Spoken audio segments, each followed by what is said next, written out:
All right, welcome, Vibranters, Vibe Tribe. This is going to be so amazing. Occasionally we do Vibrants that are just for fun. Sometimes there's no real plan, and then other times the stars align, and we get to bring together a couple of brilliant individuals that might not have otherwise got a chance to talk, especially not publicly. And you guys know, if you've been following me for a while, you already know about John McHugh and Jason Quitt. But I recommend John's book to a lot of people on podcasts all the time. And I don't know how often the guest actually will then go and check it out, but Jason did so. So I really appreciate you getting into his work. I think that you probably see the unique value in it just like I do. And got to give a big up to Gabe here too, because he's the one who first turned me on to John's work a few years back. So we're going to have such a good time tonight. I will do my best to just briefly introduce these two gentlemen's overall worldview, maybe thesis, right? Unless, John, do you want to just take it away, give people a little introduction to what, what your work's all about before we start mixing it up? Yeah. We'll start with you, John. My name's John McHugh. I'm a Utah archaeologist, especially in archaeoastronomy. My two passions are archaeoastronomy relating to the Bible and the Quran, and my other passion is archaeoastronomy relating to Native American rock art, prehistoric Native American rock art. Yeah. So. Yes, that's a good little thesis introduction, but really where the gravy is at is how you've demonstrated the language of astrotheology, being that the stars themselves are literally a text. I love that so much. I'm sure we're going to get into that. Jason, why don't you give people a little bit about what your work contains too? Sure. I was just sharing this live everywhere. So that's what I was doing back here. Thank you. Thank you. Okay. My background is I've been teaching about mysticism, astral projection, things of that nature for over a decade now. And I write books. And one of the books that I started to get into this was a book called Astral Genesis, which aligns exactly with John's work. And this is why you told me to get his book. And basically what I was doing is I was studying ancient civilizations from around the world and looking at their mythology and symbolism. And I came to understand that there was this code written in the stars, and it was this journey of the sun through the constellations. And it was also connected to a secret teaching. And the secret teaching has to do with sacred geometry. I'm sorry, do you hear that noise in the background on my mic? Yeah, there's a little bit of noise, but we'll live with it. Okay, my wife is vacuuming upstairs, so I apologize. It only takes good honor, it only takes so long to vacuum. We'll live through that. Okay. So I found this code, and I started to write this, and I started to look in all these cultures and take their mythology and symbolism and put it together in this kind of story that follows the sun and the moon through the stars and constellations.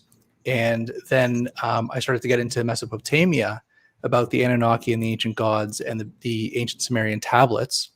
And I started to find the same exact code in there of the stars.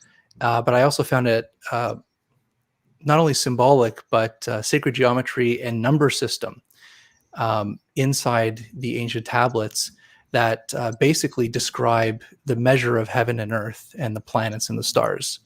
So once that was decoded, the sacred numbers, again, it's just part of this ancient language of a secret hidden language that was put into text all around the world of what I think is a secret language that created our civilizations or awakened our civilizations to certain things.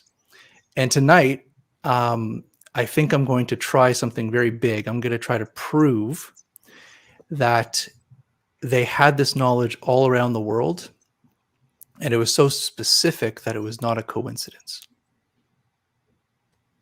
Sounds fun. Oh yeah. Oh yeah.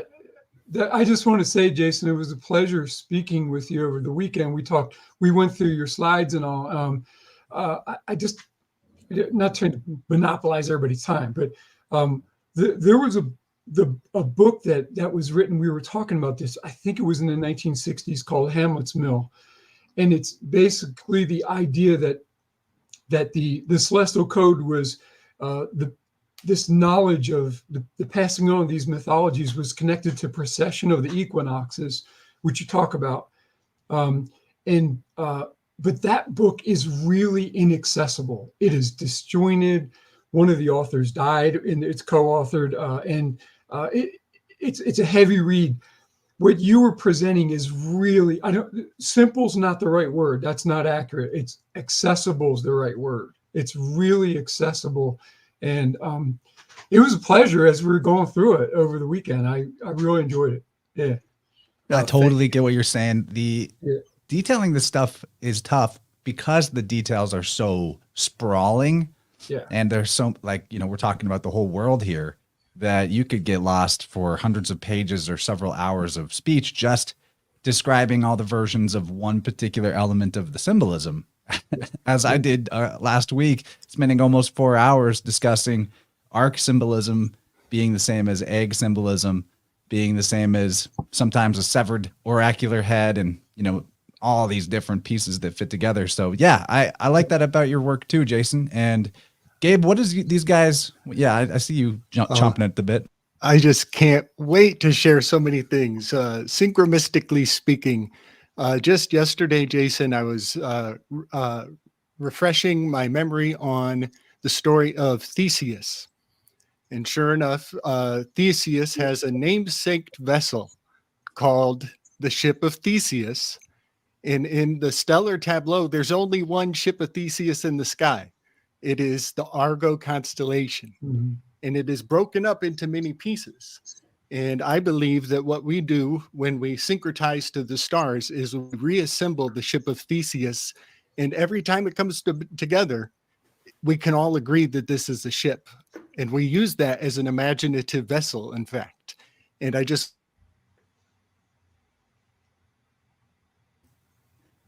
A little bit of freeze up. Going to be okay, though. He'll be back any second. Want to point out that the ship of Theseus, the ark. Okay, sorry.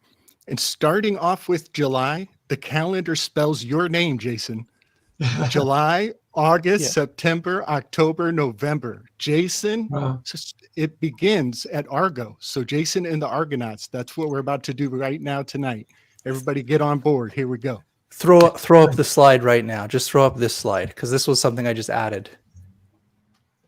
Now, what is that constellation that is on the left hand?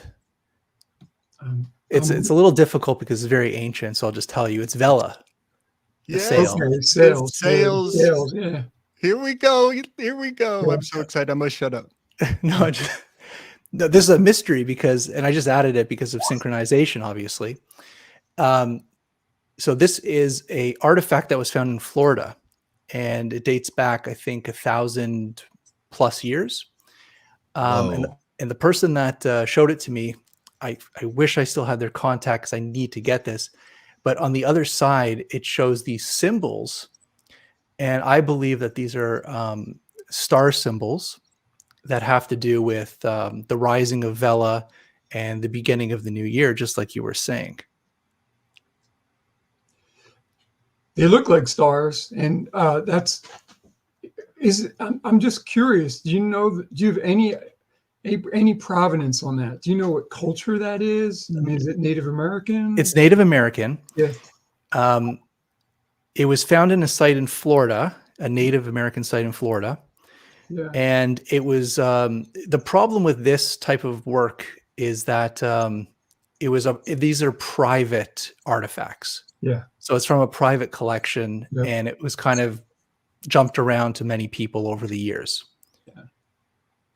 So Vela, Argo, Golden Fleece, bringing the light of the new year. Just wanted to throw that up. So there's that language of the stars that is very ancient and found everywhere. Yeah. So there you go. That was a great find. That's a cool artifact.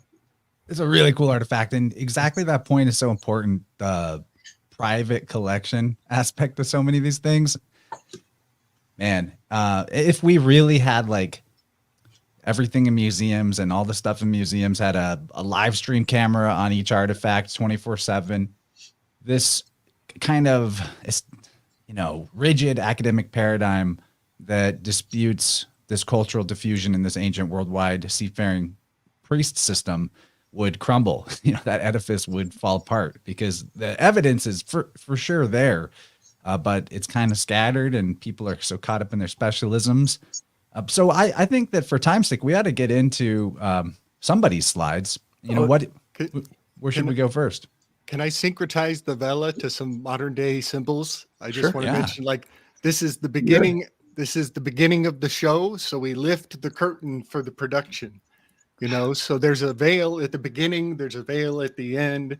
It's also very placental. It's totally placental. And then also we use the word sail to drive culture. I just want to make sure that we catch all of the puns along the way. John, I'm a pun theist. Me too. Yes. And I really love, how much your work validates that worldview. It empowers the fathers. When you make a bad pun, what do people do? They roll their eyes to the heavens. They roll their eyes to the heavens when you make a bad pun. I just got to say, all right. They call it dad jokes, but they're missing that it's actually the Big Daddy Skyfather that makes those jokes. Yeah. I think we should do Jason's slides if you're okay with that. Jason first? Is that the order? Yeah. All right. Let's do it. And then John will jump in when he wants it. So this is the article that John sent me this week, which is definitely a good read. So I hope everybody reads this. But this image of this petroglyph, which is from the Fremont culture, it's about 1,000 years old. And what you're looking at is the sun entering between the crown on the summer solstice. Did I get that right? Yeah, exactly. Okay. So it's 6:21 on the summer solstice, but who's counting, right? Yes, 6:21 a.m. And what you were saying is there's another thing underneath his arm. It's another ridge type of symbol. And 10 days before, the sun goes there to prepare for the ceremony of the summer solstice. Yeah. Okay. Yeah. All right. So basically, I'm looking at this image, and it just blew my mind. So because I wrote a whole book about this, okay, like the Astral Genesis, and you see my book, it has the two mountains with the sun in it. All right. Yeah. I did that purposely. Well, I'll make it big. I'll make it big. Okay. Show that again. Okay, you see two mountains with the sun in it, and then it has the rays, those two rays going through the... All right, so this was an Easter egg I made on my cover for a very specific reason. So when I saw John's picture, I was kind of shocked. So I call him up, and I send him this picture. I said, John, I'm just going to edit the shadow here. I'm just going to bring the shadow out with contrast. Is this what it looks like exactly when it is the summer solstice? And he says, yes, it's 100%. This is what it looks like. This is John's picture. So John took this picture. All right. So when I see this, it reminded me of the symbolism from all around the world, which is the two mountains and the sun, or the two primordial mounds and the horizon of the sun. And if you go to Peru, for example, so this is in Utah, by the way. So John's work of that petroglyph is in Utah. But if you go down 9,000 miles to Peru, you get another solar calendar at a site called Chinquilo in Peru. And they have this artificial mound that they created, they carved into the mountain, that is a solar clock, so that the sun will rise and set into these little mounds so that they can measure the year. And if you count the mounds, it's 13 mounds, just like the artifact that John has shown on your show before of the 13 ridges, which is the moon cycle. Okay, so you have the solar and lunar, And it's a calendar, so they can actually do this. Now, on the opposite side of the world, there's a really funny petroglyph. It's called Man Running from the Snake in Sweden, 700 BC.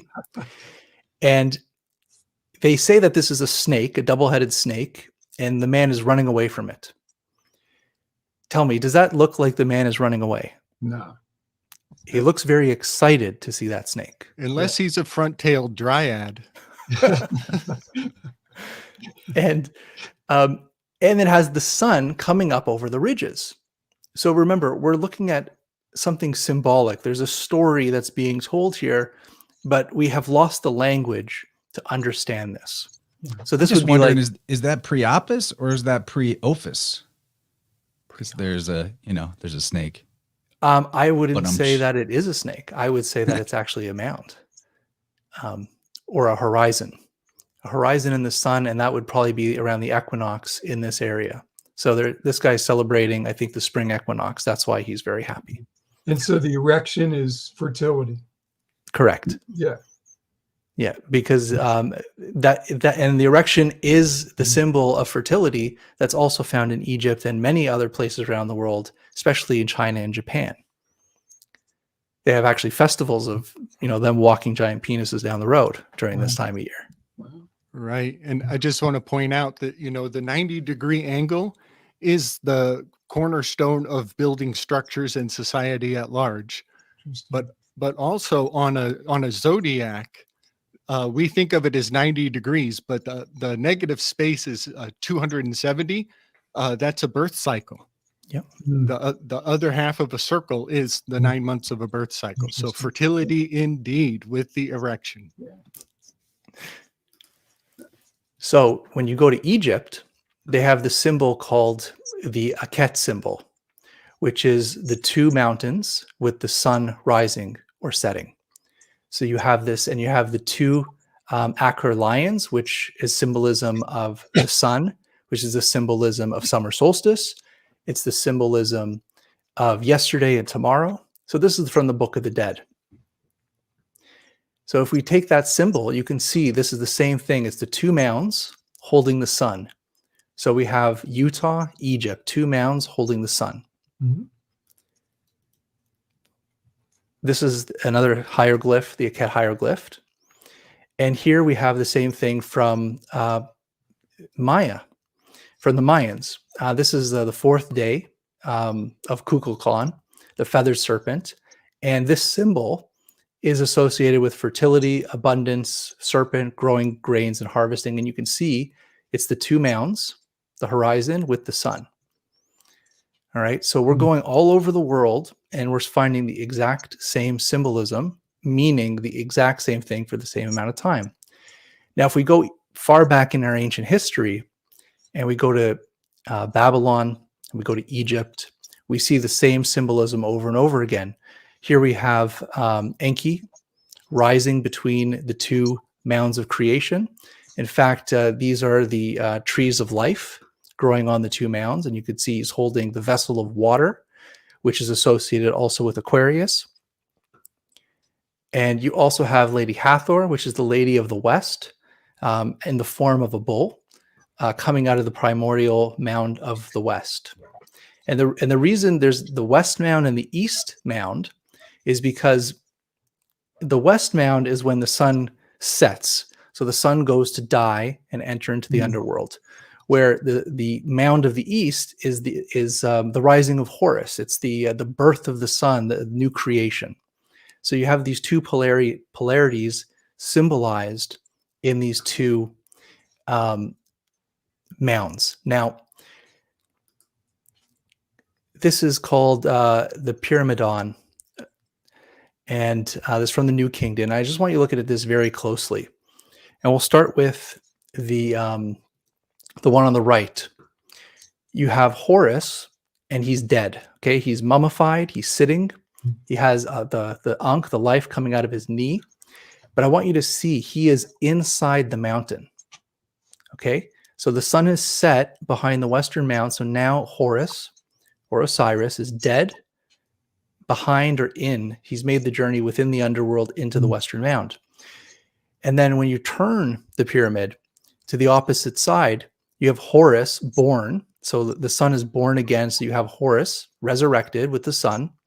And look, he's standing in between the Aket symbol, the two mounds. Okay. Yeah. Okay. So here we go. This is from the Valley of the Kings on a royal tomb. And it's a picture of Horus and Set in one body, standing on the children of Horus in the form of a sphinx. Now, this is the first code that I ever figured out that opened up this whole thing to me. And basically what it is, it's a layout or a symbol of the equinox and the solstices. It's also the layout of the grounds of the plateau in Egypt, the Giza Plateau. Because the secret is, when you're standing in front of the Sphinx and you're viewing the sunset of the equinox, the sun sets behind Khafre in the west. And if you're standing at the Sphinx, you get this visual experience of the sun standing on the back of the Sphinx. So here you have the sun, Horus and Set, which is the sun, standing on the back of the Sphinx. And when you measure his hands, it's 23.5 degrees. And 23.5 degrees is the tilt of the earth, which gives us our seasons. Yeah. So we can measure the sun and our seasons by the degree 23.5 degrees. Yeah. And if you know Khafre, if you know Khufu, which is the Great Pyramid here, it's not 4-sided, it's 8-sided. And it's cut to about 1 degree off down the meridians. So during the equinox, you have the shadow on one side and the light on the other side. So it's the same figure of Horus and Set. You have Set, which is the dark, which is moving the sun from the equinox into the winter, so a winter solstice. So the days are getting shorter. And if it's moving into the summer solstice, you're heading into the direction of Horus, which is the days get longer, the light gets longer. But right here, this is the symbol of the equinox. In fact, this is the symbol of the equinox that we just had 2 days ago or 3 days ago. Because as you can see, you have Set and his feet are moving towards Set's head, which means it's going from the autumn equinox moving into the winter solstice. So this is the symbol for today, for today's time. Yeah. And on the summer solstice, you see that the sun, here's the sun right here, sets between Khufu and Khafre. All right, so you have this image of the two mounds with the sun within it. It's the same symbolism that we're seeing in Utah with your petroglyph. Yeah. In Babylon. Let me pause you real quick, Jason, because we're chugging through quite a lot of awesome stuff here. I want to make sure, first of all, to give a thanks, shout out to Gnostic Academy. Thank you for the super chats. You're always a top contributor. Appreciate you, buddy. Everyone check out Gnostic Academy of Lord Jesus Christ on YouTube. It ain't your grandma's church. You're going to learn the math mysticism that's encoded in the Bible. It is all kinds of up in the same business as John's work and Jason's work. So check out Gnostic Academy. And I want to make sure that you guys, Slick and John, if you have any commentary on these two mounds and these angles that he's been showing up to this point, that you get a shot at it. Yeah, please stop me anytime, by the way. Exactly. I just, Jason and I spoke over the weekend. We went through these slides, and I never really thought about the fact that the angles are the same. They're ubiquitous, and that's where you begin. You begin with the correlation, and then you try to show that the connection occurs. I'm in the realm of scholars, so I got to go battle a lot of people that are very entrenched in their worldviews. And so but that correlation is where you begin, and it's so real. I mean, you just keep showing image after image.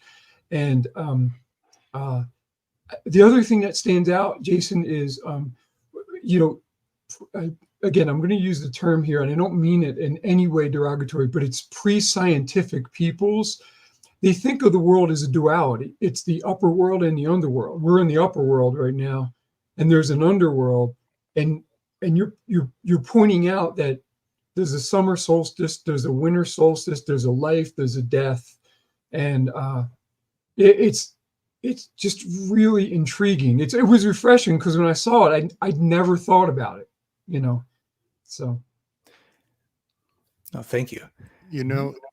I remember this from your presentation with Chance, and he had asked you the question about what else is significant about the 235, the 23.5 degrees. And I'm in the chat. I got a million answers, but I just wanted to bring them to offer to you, Jason. The 22, 3, and 5 are the first 3 prime numbers. They're the premier prime numbers. And they are encoded in a great many things, but when you add it, the full spectrum of that expression from solstice to equinox, from solstice to solstice, is it adds up to a 47.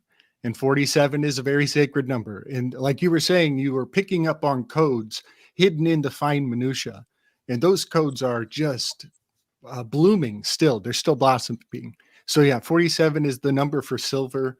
And it's also, I believe, the 15th prime number. It's a sacred harmonic, and it's beautiful that it's expressed it's basically the height of the Analemma. I track the Analemma, Jason, a great deal. And so the top of it, the crown of the Analemma, I think of it as a large God man in the sky. You could call it the grand homunculus of the zeitgeist. It has a lot of synchromistic potential, but 23.5 degrees up is the top, 23.5 under that middle line. So I just wanted to track the Analemma as well. Okay.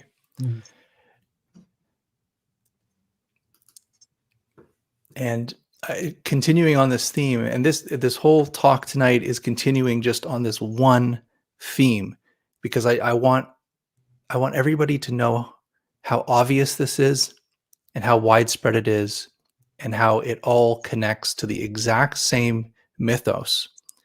But it's not just mythos, it's a diagram of the sky. It's a science. It's an ancient science. It's not like the science we have today, but it's a way of, like what John talks about in his book, is creating these motifs in the sky and their reflections of how they happen on Earth. So it's the as above, so below principle. And they create these stories out of the stars. Bringing heaven to earth. Yeah. On earth as it is in heaven, like the Our Father prayer.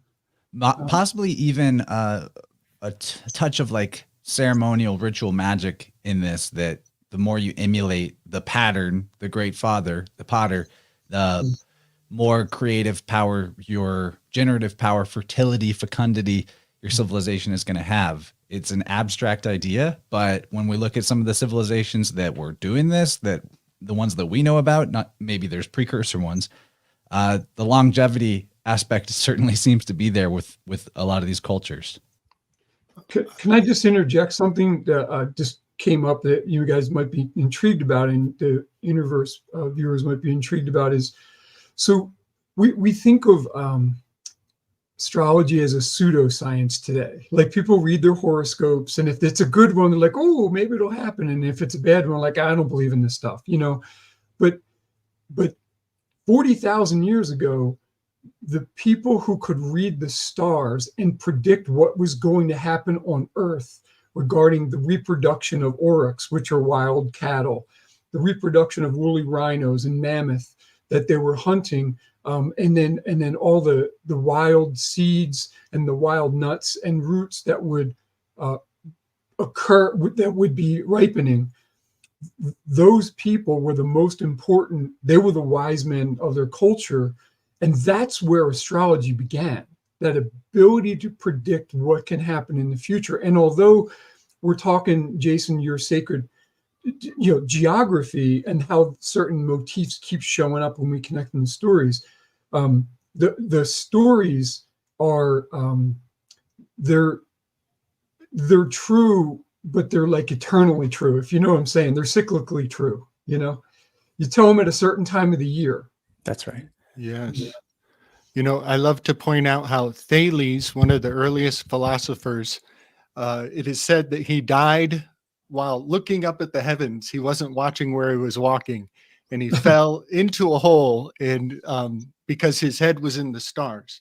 Yeah. But also, I want to correlate what John just said, and Chance also, about the fecundity and the channeling, the predictive potentia. I just want to point out that Thales kind of invented the stock market.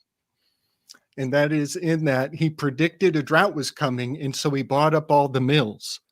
And then when the drought happened, they had to come to him, and he rented the use to these people at quadruple the cost. And all of a sudden, philosophy is the way forward forever. So yeah, the high priests, I call them the DOW. They're the dogs of war. That's the Dow Jones.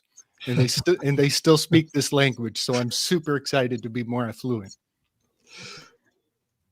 Yeah, economics is alchemy. Call it alchonomics. They found a way to turn lead into gold by making pieces of paper that have imaginary value actually work as such, like that they do have value, and printed ex nihilo too on credit. So there's definitely like a mystical science behind the economy.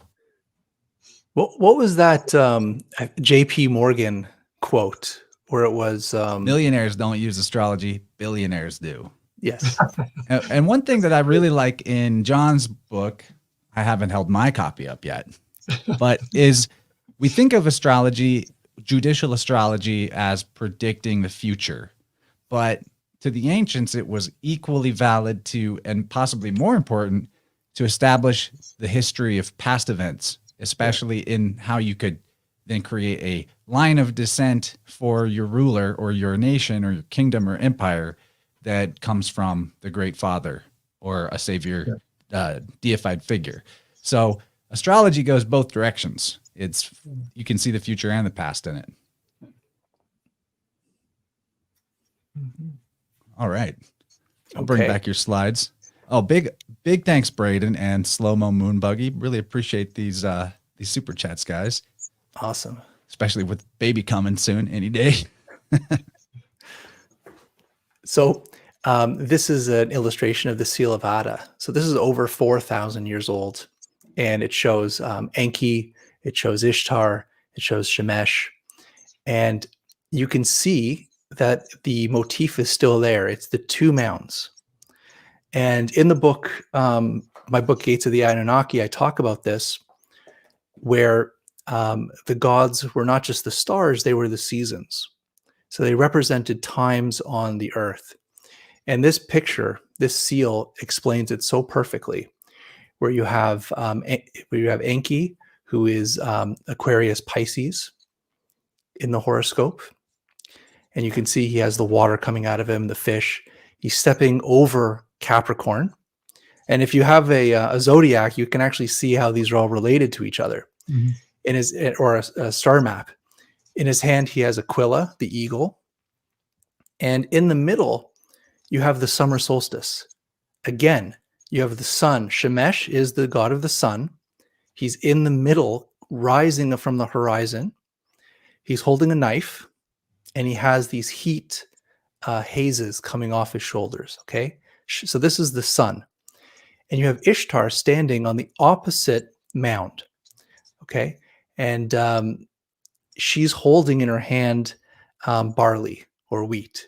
She represents Virgo, the harvest.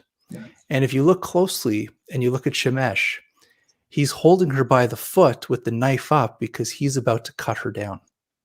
Mm-hmm. Okay. So it's this motif of like the wet season. Yeah. The time of Enki is the wet season. The inundation of the Nile, for example. Inundation of the Euphrates, Tigris, and then you have life coming into bloom. you have which is Virgo, and then the sun cutting it down. And by the way, next to Virgo, you have the tree of life again. So you have this kind of motif here. Now, so this is in Mesopotamia.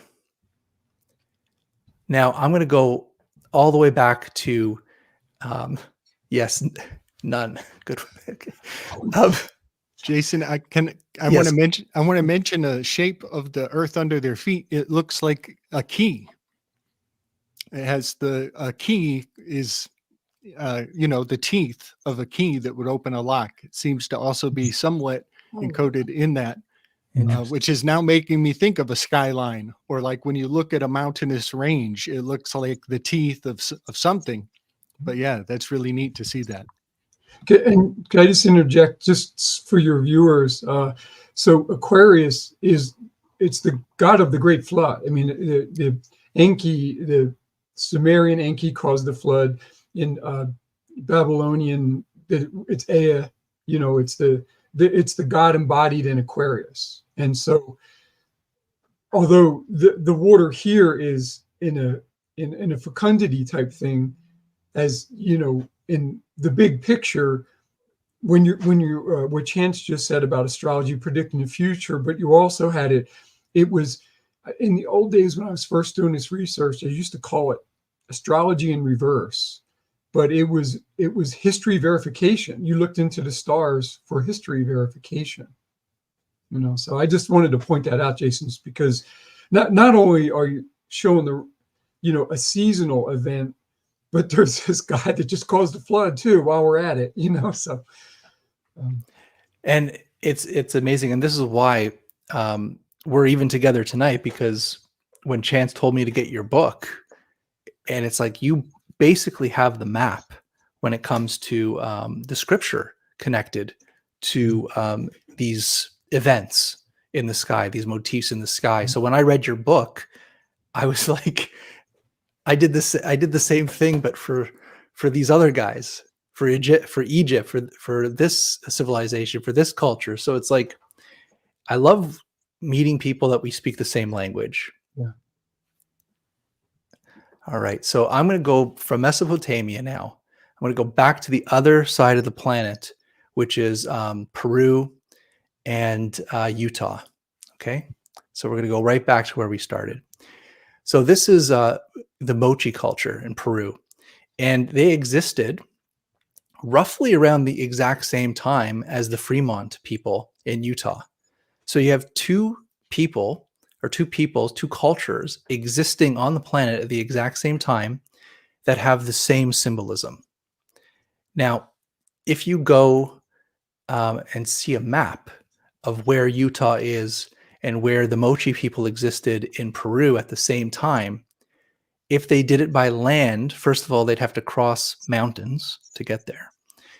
And it's 9,000 miles away. So if you would walk an average of 12 miles per day, which is a stretch, I think, but it would take 750 days if you walked every single day 12 miles to get from Peru to Utah.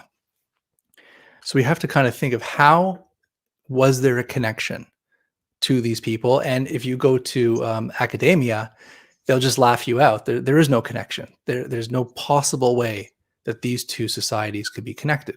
Mm-hmm. But I want you to look very carefully at the headdresses. So these are solar headdresses from the Mochi people. You can see they're in gold. They're absolutely stunning works of art. And they have these kind of shapes to them.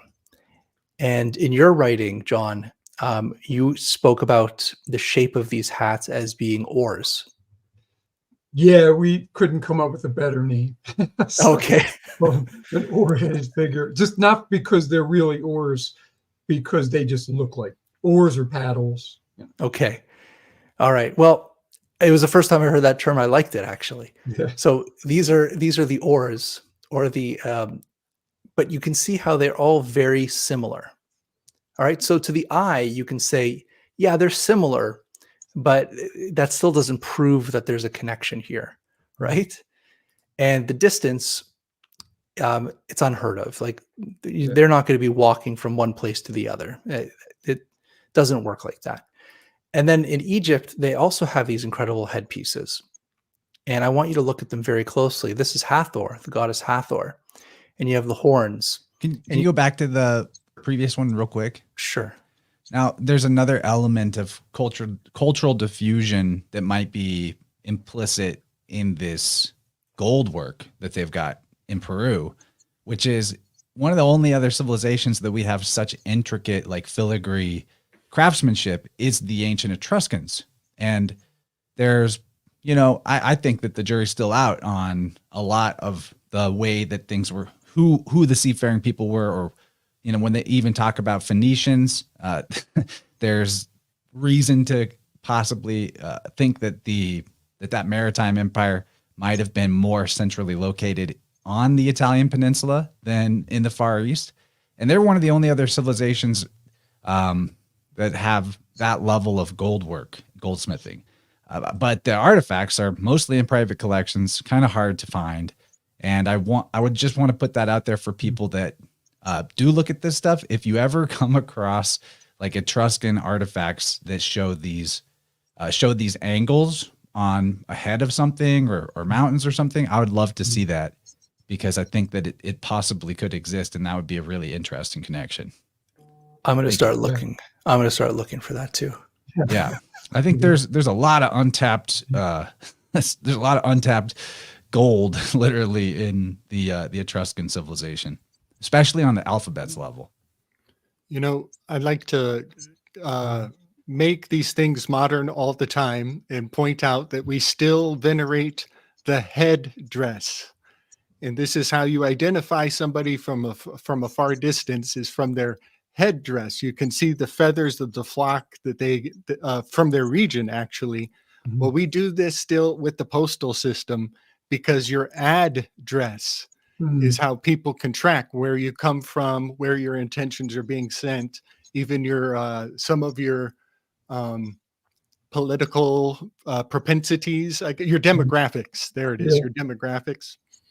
And also, I think there's a lot of like conveying that you are the knower of secrets, when the mathematical truth of what is on your head conveys from a distance. So I'm going to point out that the MAGA caps, the Make America Great Again caps, that's a Mithraic inside joke. It's all about the Amanita muscaria mushroom. That's why it's a red cap with white print. And so, we convey a great amount of who's on the inside of the knowing class through hat wear. The MAGA, yeah. And there's no better hats than in Egypt. So we have a lot of different things from Egypt. And this is Hathor. And you can see the horns, which many would say these are the horns of Taurus. And you have the setting sun. But it's also the shape of these two mounds.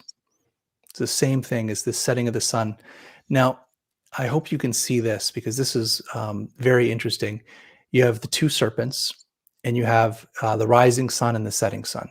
So you have two serpents looking backward and forward. But at the bottom of the crown, you have a sun. And at the top of the crown, you have a sun. Same here. You have the two feathers of Ma'at, and you have the sun resting at the bottom of the horns of the ram. All right, these are all astrological. Here you have Horus being born out of the lotus, and you have these same hat as what you see here, but this has the 3 columns between the feathers, and on each column there's a sun. So you have 3 suns, and this is also symbolically the 3 serpents, and it shows the 3 suns above the serpent's head. Okay. Here you have Horus as a child, and he's wearing the crown of Ammon.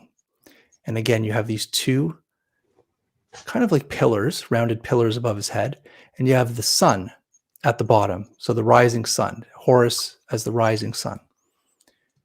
And here you also have the Mochi culture. And look at their crown. Wow. Okay, you can say that, okay, this is just a coincidence, right? So here we're saying Peru and Egypt, okay? And one is over 2,000 years old, and the other is about 2,000 years old. So again, these cultures are relatively close in time periods, and they have the same symbology. So again, here's the mochi with their gold. Now, I'm going to try to explain this because no one's explained this before. This is what it looks like if you map the sun for the entire 365-day cycle from the horizon.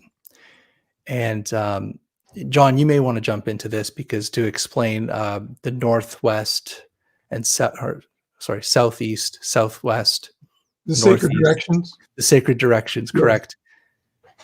So Native Americans, when basically the abridged version is, so when America was forming as a country, and they realized that the spread of American society was going to literally wipe out languages and culture, Native American cultures, I've got to admit they at least had the presence of mind to send ethnographers out there and try to do everything they can to collect every scrap of information they could about the cultures they knew that were going to disappear. And in this American Southwest, well, it's ubiquitous throughout America, but especially in the Southwest, Pueblo, people who live in the Pueblos of America and their ancestors, those Native Americans have the sacred directions. And initially, the early ethnographers thought they were north, south, east, west, but they're not. They're aligned with the rising of the sun at the solstices and the setting of the sun at the solstices. So it's north. You get the V on the eastern horizon and the V on the western horizon. That, I'm just calling it a V, but so every Native American knew exactly where they were on Earth by looking just on the horizons. Exactly. And so this is what it looks like. As you know, in the winter solstice, the sun is the lowest altitude in the sky because of the tilt of the Earth.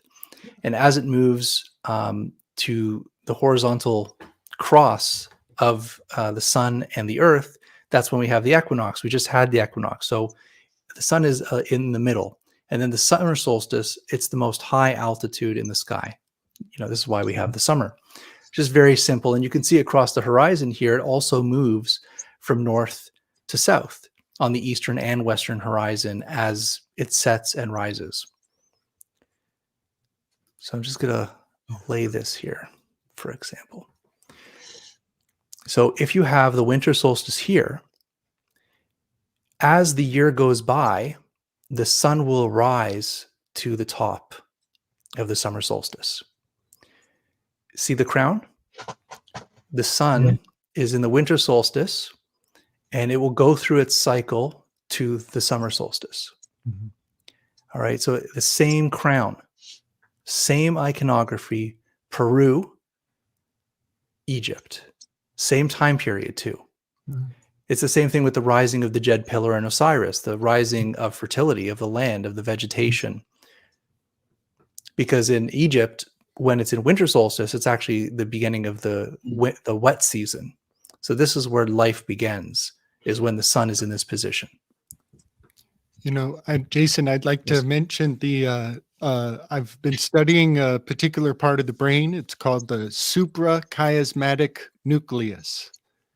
And essentially it is the aspect just a bit removed from the pineal that is our sensitivity to the circadian rhythms.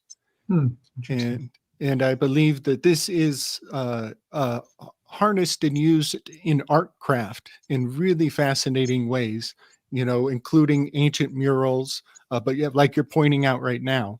But I then magnify that by the things they do with the cinematically, with our film.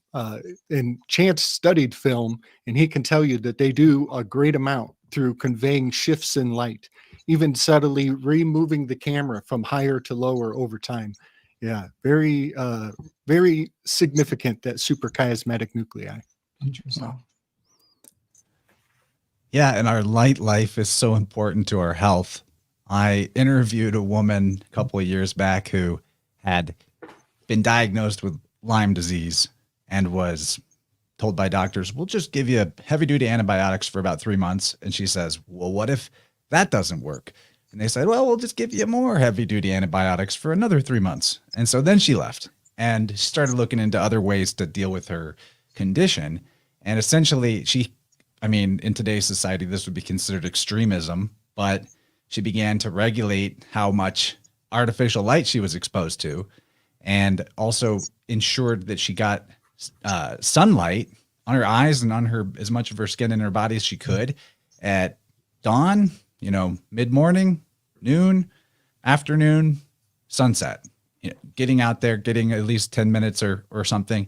And she completely cured this thing that is, for a lot of people, considered incurable and had been pretty severe for her. So, that there's something really important about the light that is kind of lost on the mainstream. I have to insert that when you're talking about regulating our response to the circadian rhythm.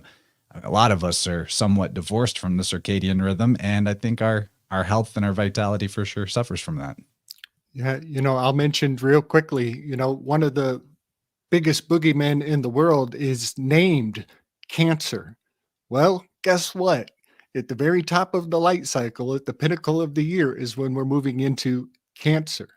And a lot of people were told that it's because you're getting too much sun, but now the news is out and it's like, no, you weren't getting enough sun. So yeah, the answer was to see the answer in the word Cancer. Light actually regulates the entire chemistry and hormones of your body. So when you're taken away from light, everything starts to fall apart. So, so this is the cycle, and this is the geometry of the cycle.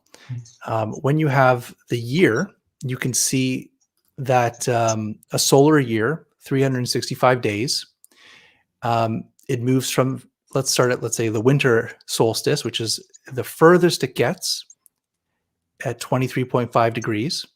And then it moves across the sky to the equinox, which is where we are at now. And then it moves all the way to the other extreme at 23.5 degrees, which is the summer solstice. But we also have something that's very important that is linked to cultures around the world, which is not really talked about at all, which is this 18.6 year lunar cycle. And the lunar cycle in 18.6 years, it moves 5 degrees past the summer solstice, and it also moves 5 degrees negative from the summer solstice. So you get 28.5 degrees, which is the furthest it gets at 18.6 lunar cycles, and you get 18.5 degrees. Okay, so this is the cycle of the sun and the moon in the sky. So you can see the 3 suns: winter solstice, equinox, summer solstice. You can see the 3 suns in these statues. Now, if I take the artwork from Peru and I overlay it on these geometries, they tuned their hats, they tuned their crown chakras to 28.5 degrees, which is the lunar, and 23.5 degrees, which is the solar, and the 18.5 degrees, which is also the lunar. So their hat was literally a symbolic calendar of the cycles of space and time using the sun and the moon. Now, if you look closely at these, they almost look like fingers in this crown. They're like divided in fingers. I just want you to pay your attention of these fingers.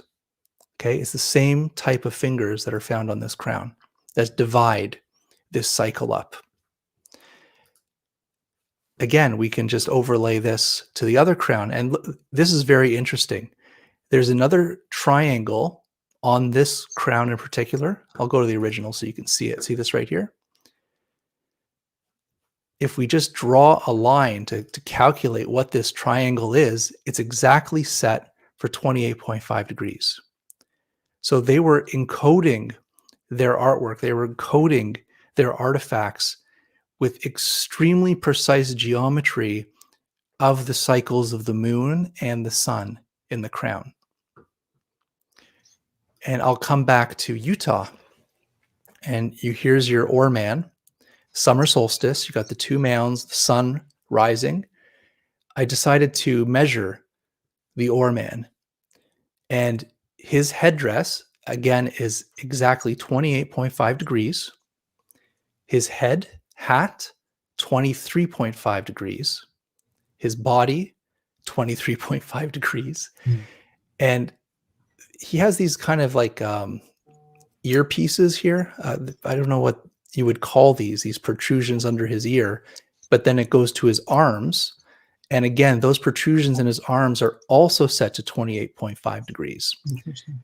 So Even even the wonder, like, do they have protractors? Was this divinely inspired? Like, how are they getting this? it's so It appears to be primitive on at least on a petroglyph. Maybe with gold filigree, you might think, okay, they've got some advanced measuring capacity, but this is it's amazing. it's exact. Yes. I will mention right next to the Vela constellation, which was the first one you showed us in the beginning. Mhm. Its coterminal constellation is the Pyxis, is the compass, but it's a magnetic compass, not really a writing crop compass. But yeah, very significant. This is glorious.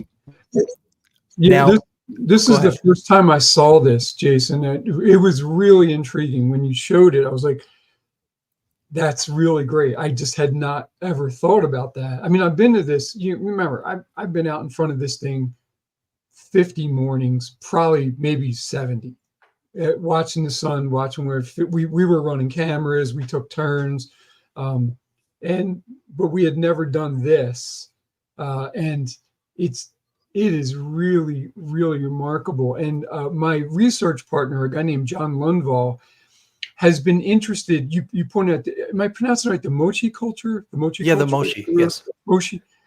So he had shown me the images you're presenting, and he's like, how could that get from there to here? Because that's the closest imagery in the Americas that we found to this headdress. Yeah. Well, now, see, we're talking about Utah and we're talking about Peru. I'm going to flip it completely and we're going to go right to China. Okay. I've got to point out too the Mochi culture or Moshe culture. Yeah, the word Canadian. Moses.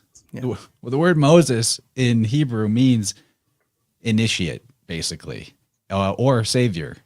And there you have it. It's the Moshe culture, the Mem Shen He. It's where we get the word Messiah as well. And then when you go look at what do they call the culture that's down in the lower half of the continent, the Mexicans, the Mexi or the Messi, because that X is philologically an S. You know, we're seeing the same thing. And even better, what does mess mean apart from that? What's Mesopotamia? What's the mess in there? In Greek, it's the middle or the mediator. So what is a savior or initiate or a priest or any of that? It's a mediating figure. So there's like, to me, it's fascinating that we're seeing that same phonetics. And there were ethnographers that came and checked out the Mexicans before everything was totally wrecked. And a lot of that work is kind of lost and just all we know is reference to it. Yeah. My friend Dylan Sicosio did a whole book exploring that called Terminalia. And many of those early ethnographers and priests that were coming over there thought that the Mexican culture had so much similarity to the Hebrew practices, their rites, their language and everything that there must have been some connection. And I think that couldn't really stand for the inquisitional Spaniards at that time. That was not going to work for Catholicism at all, because it really messes up your whole your whole control system and where things derive from and who has authority why. Yeah. So I want to share some of Jason. I've actually been doing a lot of work around the lunar standstills. You set me on fire to find out that you and I have been on the same path here.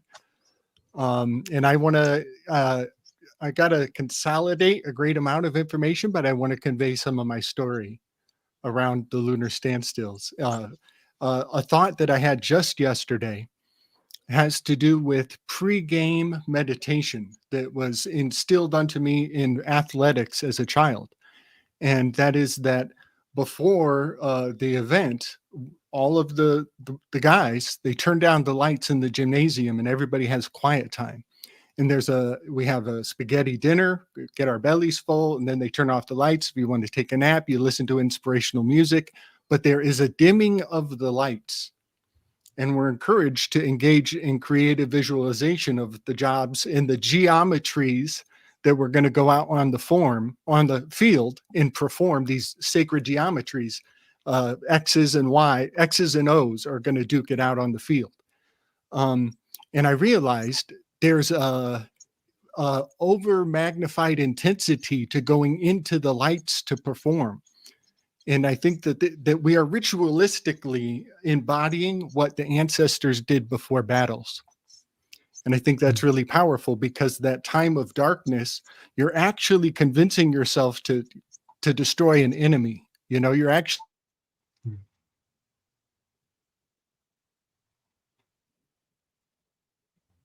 When he blips out, he's really back kind of in the having fire. There he a goes. violent. Okay. And I think this has a great to do with everything Chance just said about the word Messiah being kind of the same word in all the other cultures. I think that we are programmed to respond to particularly lunar standstills. Every eclipse, they drum us up. Every eclipse. But the lunar standstills, I think, are a much bigger deal to them because it's a prolonged darkening of the sun. Chance, can you pop up I think I sent you the tennis court. So I've actually done some of the geometrics of the lunar standstill, and I find them fitting enough for my standards onto the dynamics of sporting fields and arenas. So we have a basketball court down there. We have a tennis court, maybe soccer. I think that's soccer in the middle.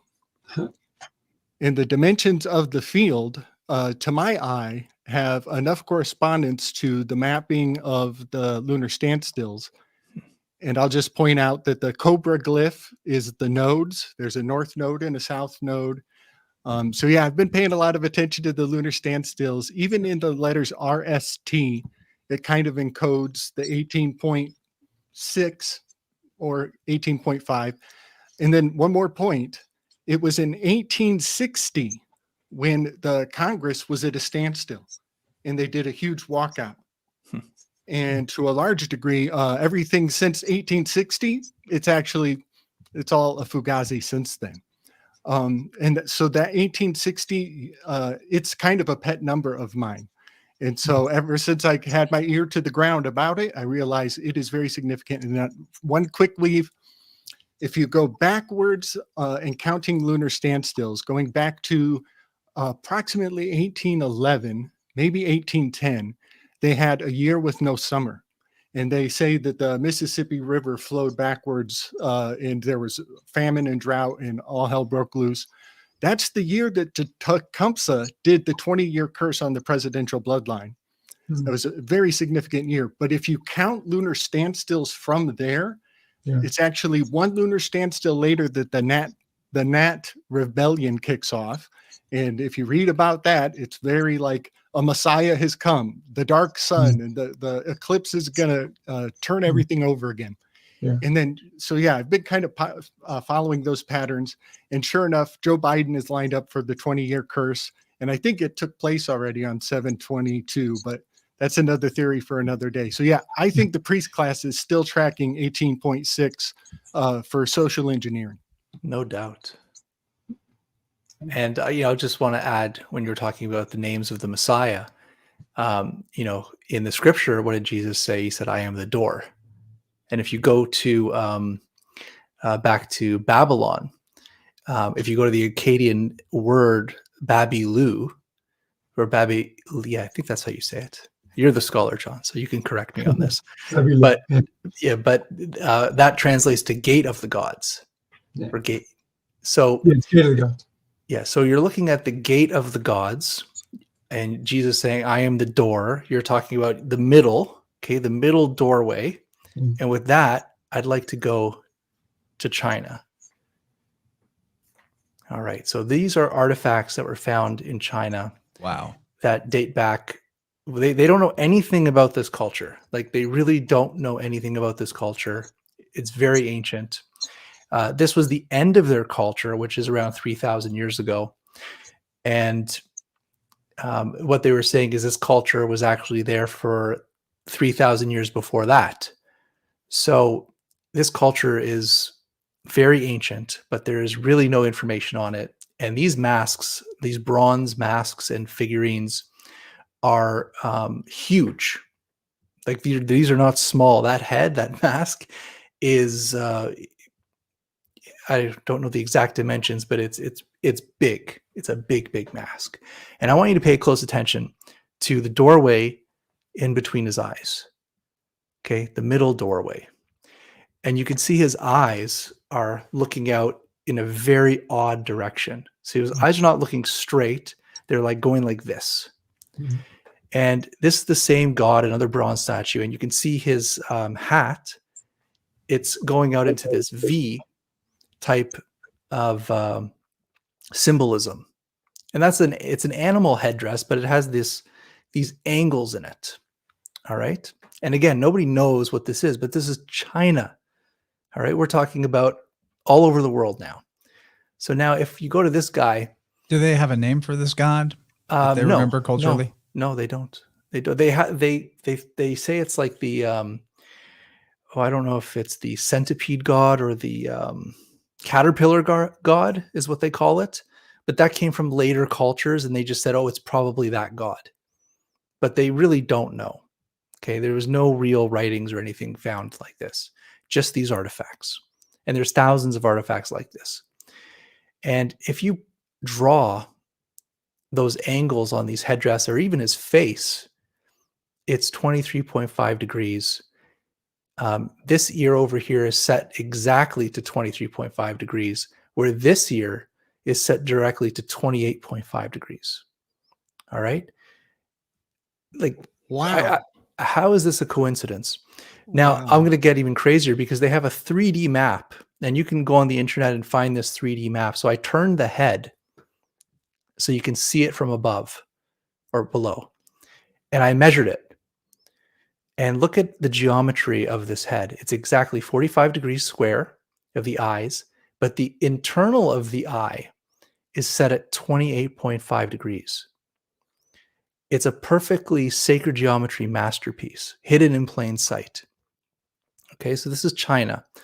So they knew thousands of years ago in China the exact same geometries that we're finding in Peru, that we're finding in the USA, that we're finding in Egypt, the exact same code of this geometry, which is the geometry of the cycles of time, of the cycle precession of the sun and the moon. Okay, I'm going to jump because I didn't show John this one yet. Okay, I'm Real going quick to about the cycles of time too. If they're even if it's erroneous, they're labeling this a caterpillar god, or that's what they're calling it Yeah. now. Yes, And that's just one of the most absolutely perfect symbols of the metempsychosis, which is the transmigration of souls. And on the macrocosm, or the big picture, it's the creator, demiurge, deity going into an ark, coming out, or going into being born from an egg. Even like that's part of the meaning behind the symbolism of doors, opening of the way. It's the division of the egg, or the division of the typhonic entity or Tiamat entity. It's Yes. the opening of the doors of the ark. Like, I see a lot out of that going on, So- especially with that, because the Great Father is also mind, like the Noah version of it. No, in Hebrew, non chet. That's philologically not that far off from, in S instead of in H. It's nous. It's mind. It's it's everything's coming out of the divine imagination. Well, that's great. There's a door right there to his third eye on this artifact. It's so cool. So imagine then if this artifact was aligned to the solstices and the moon cycles. During the equinox, that sun would shine directly through the opening in the doorway. Mhm. So the light of the Messiah comes through in the middle, the equinox. Right. And that's the door. That's the gate. The gates Yes. of the year are the equinoxes. That's great. Okay. Yeah, this is glorious. I'm thinking very much about how Cancer is the sign of the crab.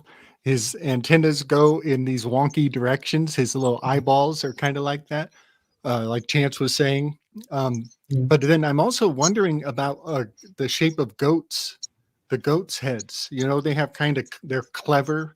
They have a cleaven shape in their eyes, kind of look to the sides.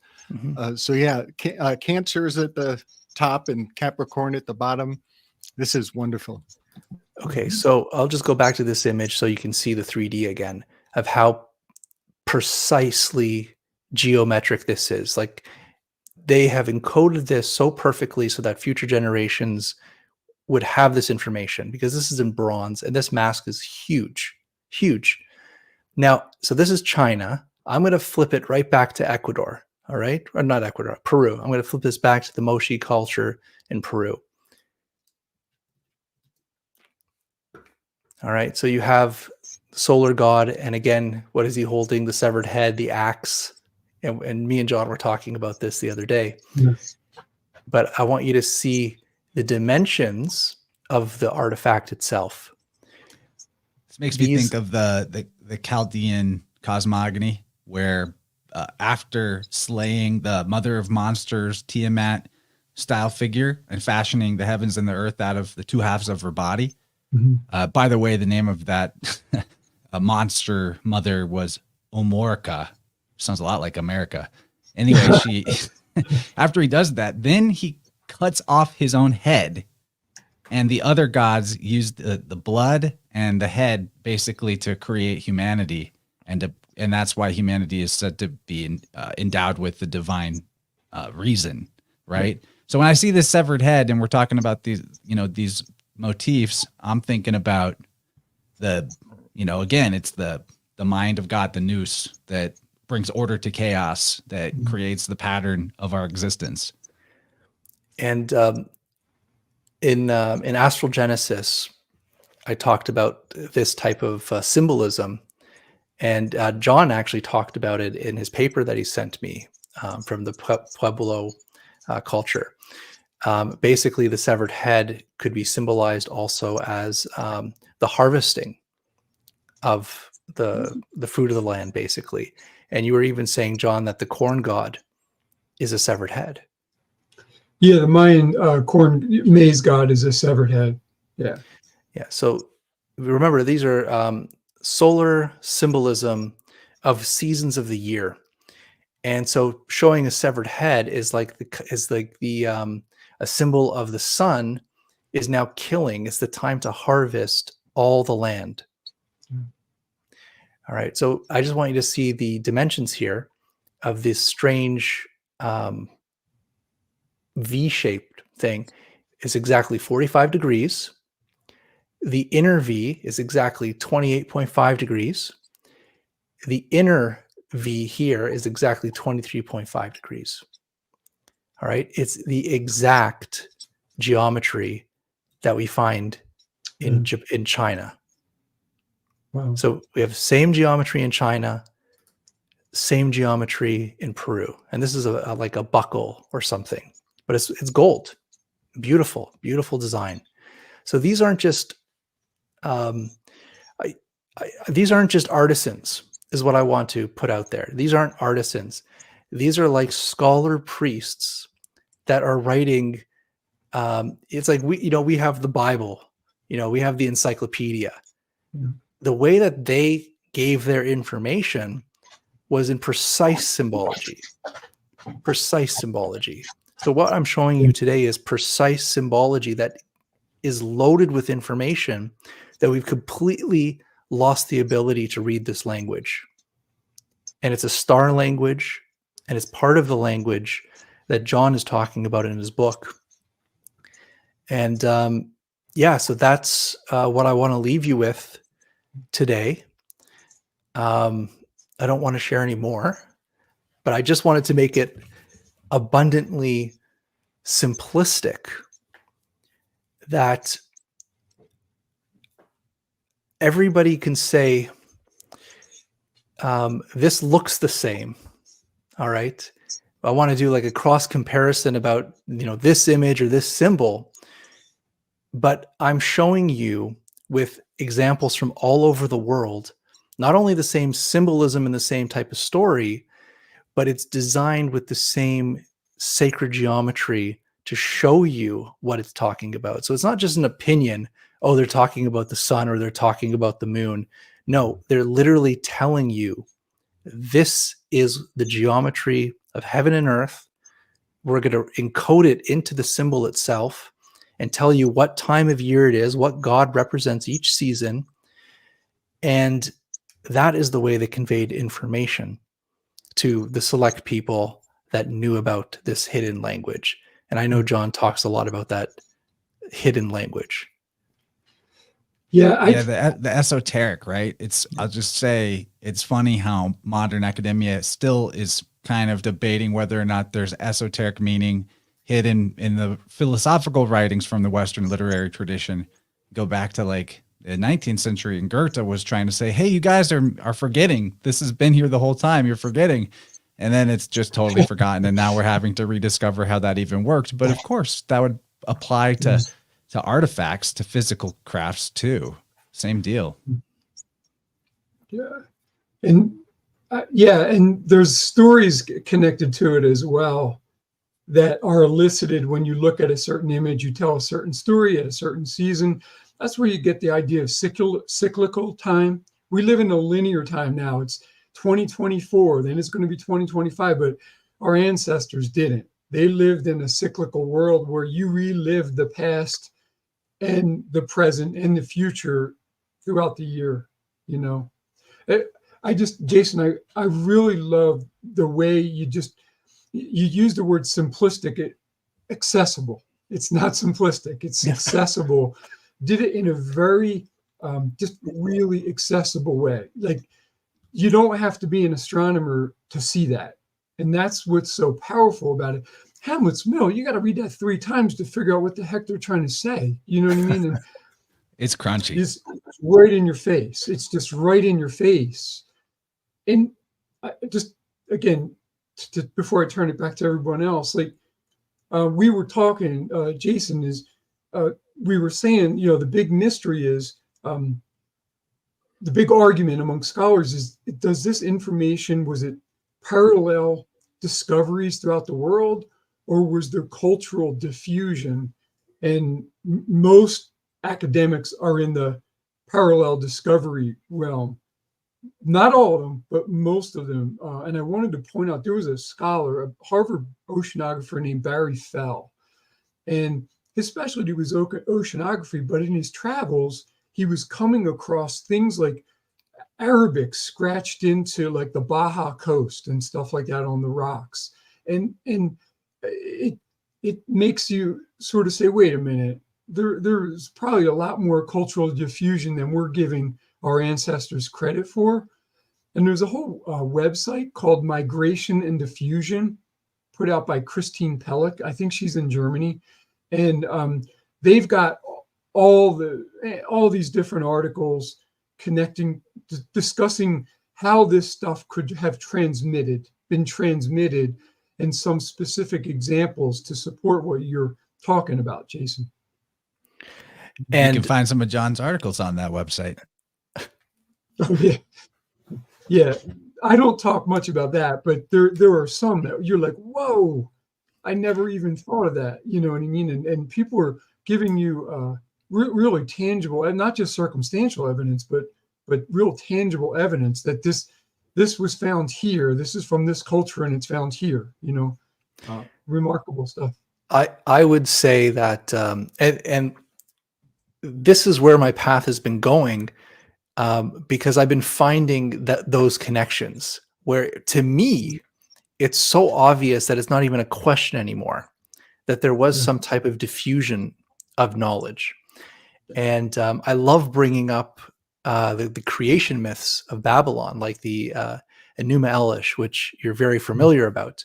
Yeah. And the Mesopotamian not the Mesopotamian, I think it's the Mayan creation myth with the feathered serpent, Quetzalcoatl.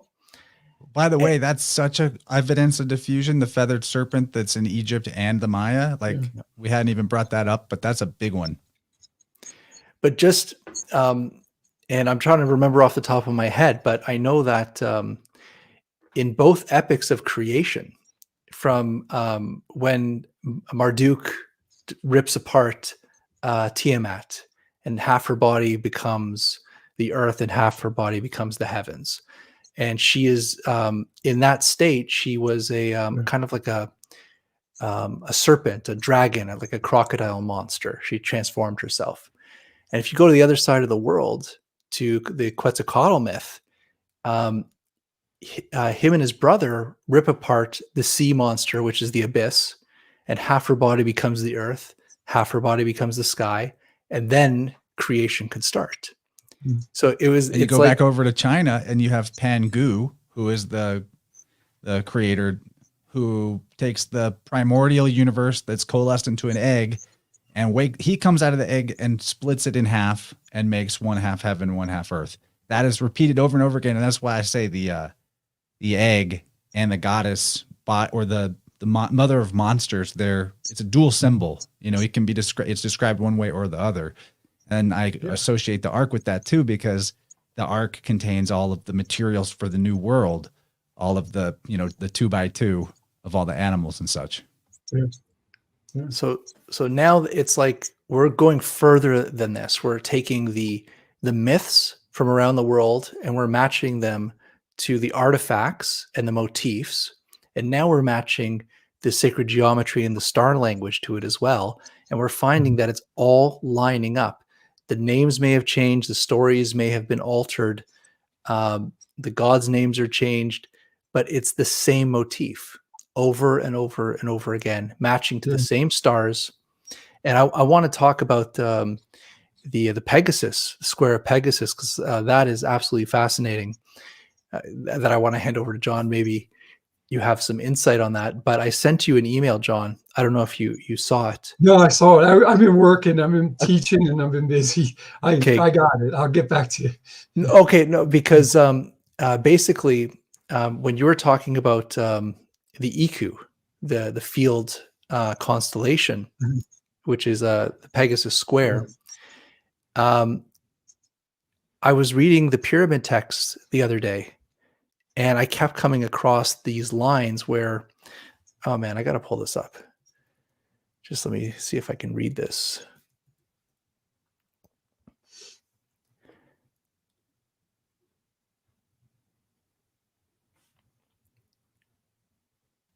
Well, let me see if I got this somewhere. Or maybe I'll just open up my email with you. Another example of the division of a primordial being to create the world is Ymir in the Norse. He's the first man type of character. And, sometimes the gender switch, so it's a male, but rather than a female. But interesting to note that Chaldean version of the myth, where Omorka is the being that's divided to create the universe, that Omer and Ymir are very phonetically affluent to each other, I'll say. Yeah. Okay, I'm pulling this up. See if I can we're get seeing it. how the sausage is made. Are you watching this live? Yep, there we go. All right. Well, it's not Johnny Appleseed, I'll tell you that. All right. Because this is from the Book of the Dead, or Pyramid Text of Unas, line 130. And I just wanted to put this out here live for John and you guys. The pavilion of Unas is woven with reeds. Pavilion is the court or field of rushes, which is like the Iku field. Yeah. The plenty of Unas is in the field of offerings. His offerings is among you, you gods. The water of Unas is wine. Like that of Ra, Unas goes around the sky like Ra. He traverses the sky like Thoth. The reason I wanted to send this to you, because it has a couple motifs that have to do with Let me get you back on screen here. It has the field. It has the water into wine. Okay. And this is this is a pyramid text. This is from 2400 BC. Wow. Okay, so it's like 4,500 years old, talking about the field, talking about how it's the stars. It literally says that it's the stars. The field is in the sky. And I think in your book, I don't know exactly what page it is in your book, but you talk about the turning the water into wine as well. Yeah, I don't remember that. There's a lot of pages, so I don't remember. But that's a Christian miracle, and usually they're not novel. They're usually based on an older pagan myth, and I mean, so much of Judaism comes from Egypt. I mean, the whole story of the Exodus and and the enslavement in Egypt. Just for the record too, Noah is a god of wine.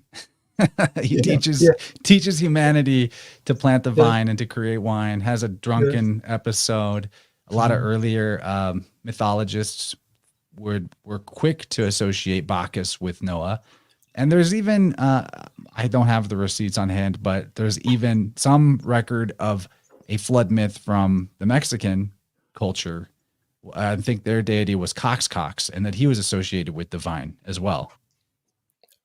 Also, in the pyramid texts, there's many lines that talk about the great flood coming from the sky. There's many lines that literally say that, the great flood that comes from the sky. Yeah, Pegasus. Yeah, the word for. You go, John. Go ahead, John. No, go ahead. No, go ahead, Gabriel.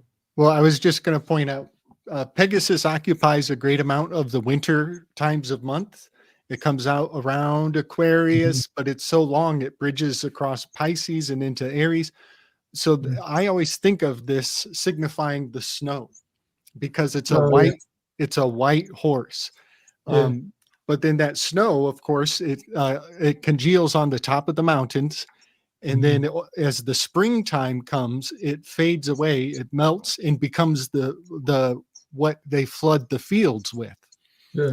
And so agriculturally, the flood corresponded to this is and then they turn the fields into wine or beer. Yeah, it's straddled. Pegasus is straddled by Pisces. Pisces got that shape to it, so it straddles Pisces. And in Babylonian astrology, the northern Pisces fish is the Tigris, and the southern Pisces fish is the Euphrates, which is again what you just said. There's your flood. And in the pyramid text, it also says that the fields of the reeds have to flood so that Unas could cross the Sinus waters. Okay, so Unas is walking on the waters of the field. Wow. All right, so I'm reading this the other day, John, and I'm like, these are the miracles. Yeah. But it's from Egypt. They have that even in India, with Krishna as a baby is sent across the river to be preserved from the evil king that wants to infanticide him. It's Perseus in the chest thrown out to sea. It's Moses in the basket. Like this is also crossing the waters, crossing the field. That's great. Yeah, no, it's ubiquitous. Do you want to get into your slides, John? I definitely want to know what you got. I got a bunch. I got some eye candy that I was going to try to support your work there, Jason. So because I'm the old tech, I've got a technology disability. So I hit. What did I just hit? Present. Yep. Just get yourself into the slideshow, and I'll bring it on screen when I see that you've got yours full screened, and we'll be. We'll just go through it. Do I just go in this? Just go to your slides and then make the slides full screen. However you would do that. I've already got it connected to my interface, so I can bring it up. Chant here. Just pull them up, but just pull them up so you're looking at them and Set. going through them, and we'll be able to see them. What's that, Gabriel? I wanted to say, Chance, you're the best technological psychopomp I could ask for. I just Yep, we've got yours on screen now there, John. So we're seeing what. oh, there it you're is. looking I got it. Sorry. I had to make it smaller again. I think it's right here. And I can see it, but I'm trying to figure out how to get to it. It's Okay. right. We're looking at celestial There it is. iconography in archaic and Fremont Indian rock art. The archaic period, That's the one. 1500 BC to 500 AD. Yeah. And do you want to let me put that on full screen? Yes. Do you have a full screen? Okay, let me go on full screen. Sorry. Yep. And then we're good to go. You can take us How through do it. I get it on full screen? I'm trying to see here. See, I see slideshow, but I'm trying to figure out how to get it on full screen for you guys. Do you know how to get that on full screen? Okay, so there should be down at the bottom right, there's a little icon to the left of the plus minus slider. Can you get that on? Yeah. Yeah. Okay. Yeah. But it's okay. It's okay like this. Mm. If you want to go through it in the interface, Yeah. the PowerPoint interface, that's fine too. Okay. Yeah, it'd be prettier if it was full screen. I just wish I could do that. So, anyway, I'm sorry for my. Wait, isn't one of those icons down there full screen? Yep, the bottom right Is that it? hand corner there. Yeah. Oh, we broke him. We'll get him back. It's okay. I mean, we've already had such a good time at this point. It can't end like this. It can't end like this. He'll be back. He'll be back. It happens. Somebody call him. Yeah, man. What awesome stuff that you've shown us tonight, though, Jason. Oh, there he is. Good. Yeah, we're gonna just do this screen share song and dance again real quick. Next time, you know what? Next time, John, we'll make it easier on you, and I'll have you just send me your slideshow, and I'll run it. Yeah. that Yeah. works too. Yeah. Can you see that? Okay. No, you can't. Okay. You got to Let me re-present down at the Let me just bottom. put on present and I'll pull it up. Yeah, Share screen. Share. it's okay. People are still processing all the amazing things that have been demonstrated so far. Yeah. I know I went very fast, but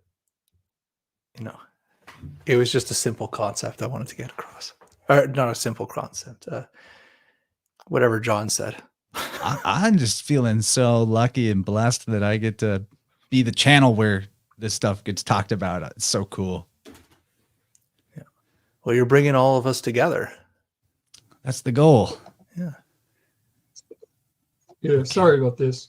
Okay. Let me try this again. It's no big deal if we have trouble, but I think we'll get it. I can do this. I'm going to try to share my screen. Yeah, buddy. And I'm just,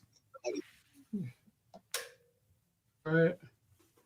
So I'm just waiting for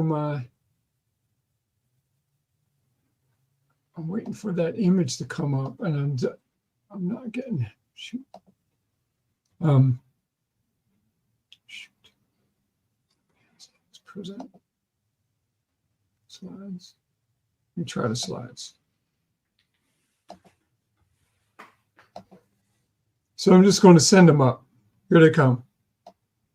All I'm right. going to send them to you, Chance. Okay, like an email? Yeah, well, it said, can you upload your slides to StreamYard? So I'm just uploading. Oh, okay, cool. So once they're uploaded, then you can go back to where you did that and click Okay. present and then slides, and then Okay. click on, they should be showing up in the list there, and that it's will work still great. doing its little spin. So anyway, what I was trying to do, Jason, is I'm sorry about that.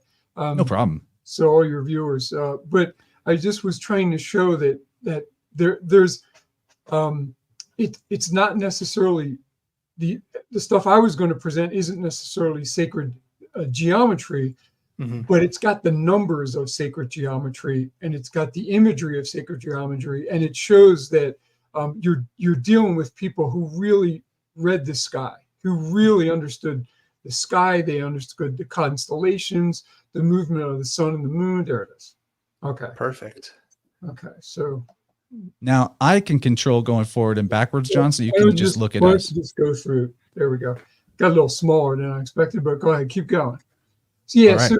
so that's where, just puts you where you're at. So the imagery that Jason was showing of the oar-headed figure that we call, or Yes. the paddle-headed figure, that red pictograph, that's up at right next to Dinosaur National Monument in northeastern Utah. There you can see it. It's done by the Fremont culture. The Fremont and the Anasazi they're ancestral Puebloan people. Their ancestors live in the modern Pueblos, and the Hopi, Anasazi is a Navajo word, so it's kind of going out of political correctness, because these ancestral Puebloans were not Navajo, so they prefer Hisatsinom, which means the ancient ones, and Hopi. Keep going, James. Yeah, so they get these archaic figurines, and they've got dots all over them, and they got streaks all over them. These are old. These are, 7,000 years old. And the reason that becomes important, and we'll get to the stuff that you're talking about, Jason, in a second, but if you forward this, Chance. Yeah, so you see the same imagery in this archaic rock art. So you've got to remember, the people that made these images, this is Horseshoe Canyon, Barrier Canyon style, they call it in southern Utah, that their life was an extended camping trip. They never, ever planted. They only hunted and gathered. And what's interesting is you don't see any violence in their imagery. It's always has to do with fecundity and rain and water. And they say anytime you see a streak, almost like rakes, that represents water. That's what modern Pueblo Indians say about the rock art, if you forward it. Chance.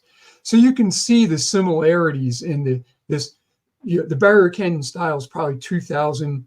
I put it shouldn't say before present, it should be 2000 BC to about 400 or 500 AD. Nobody's really sure. They have a hard time dating it, but it's pre-agriculture.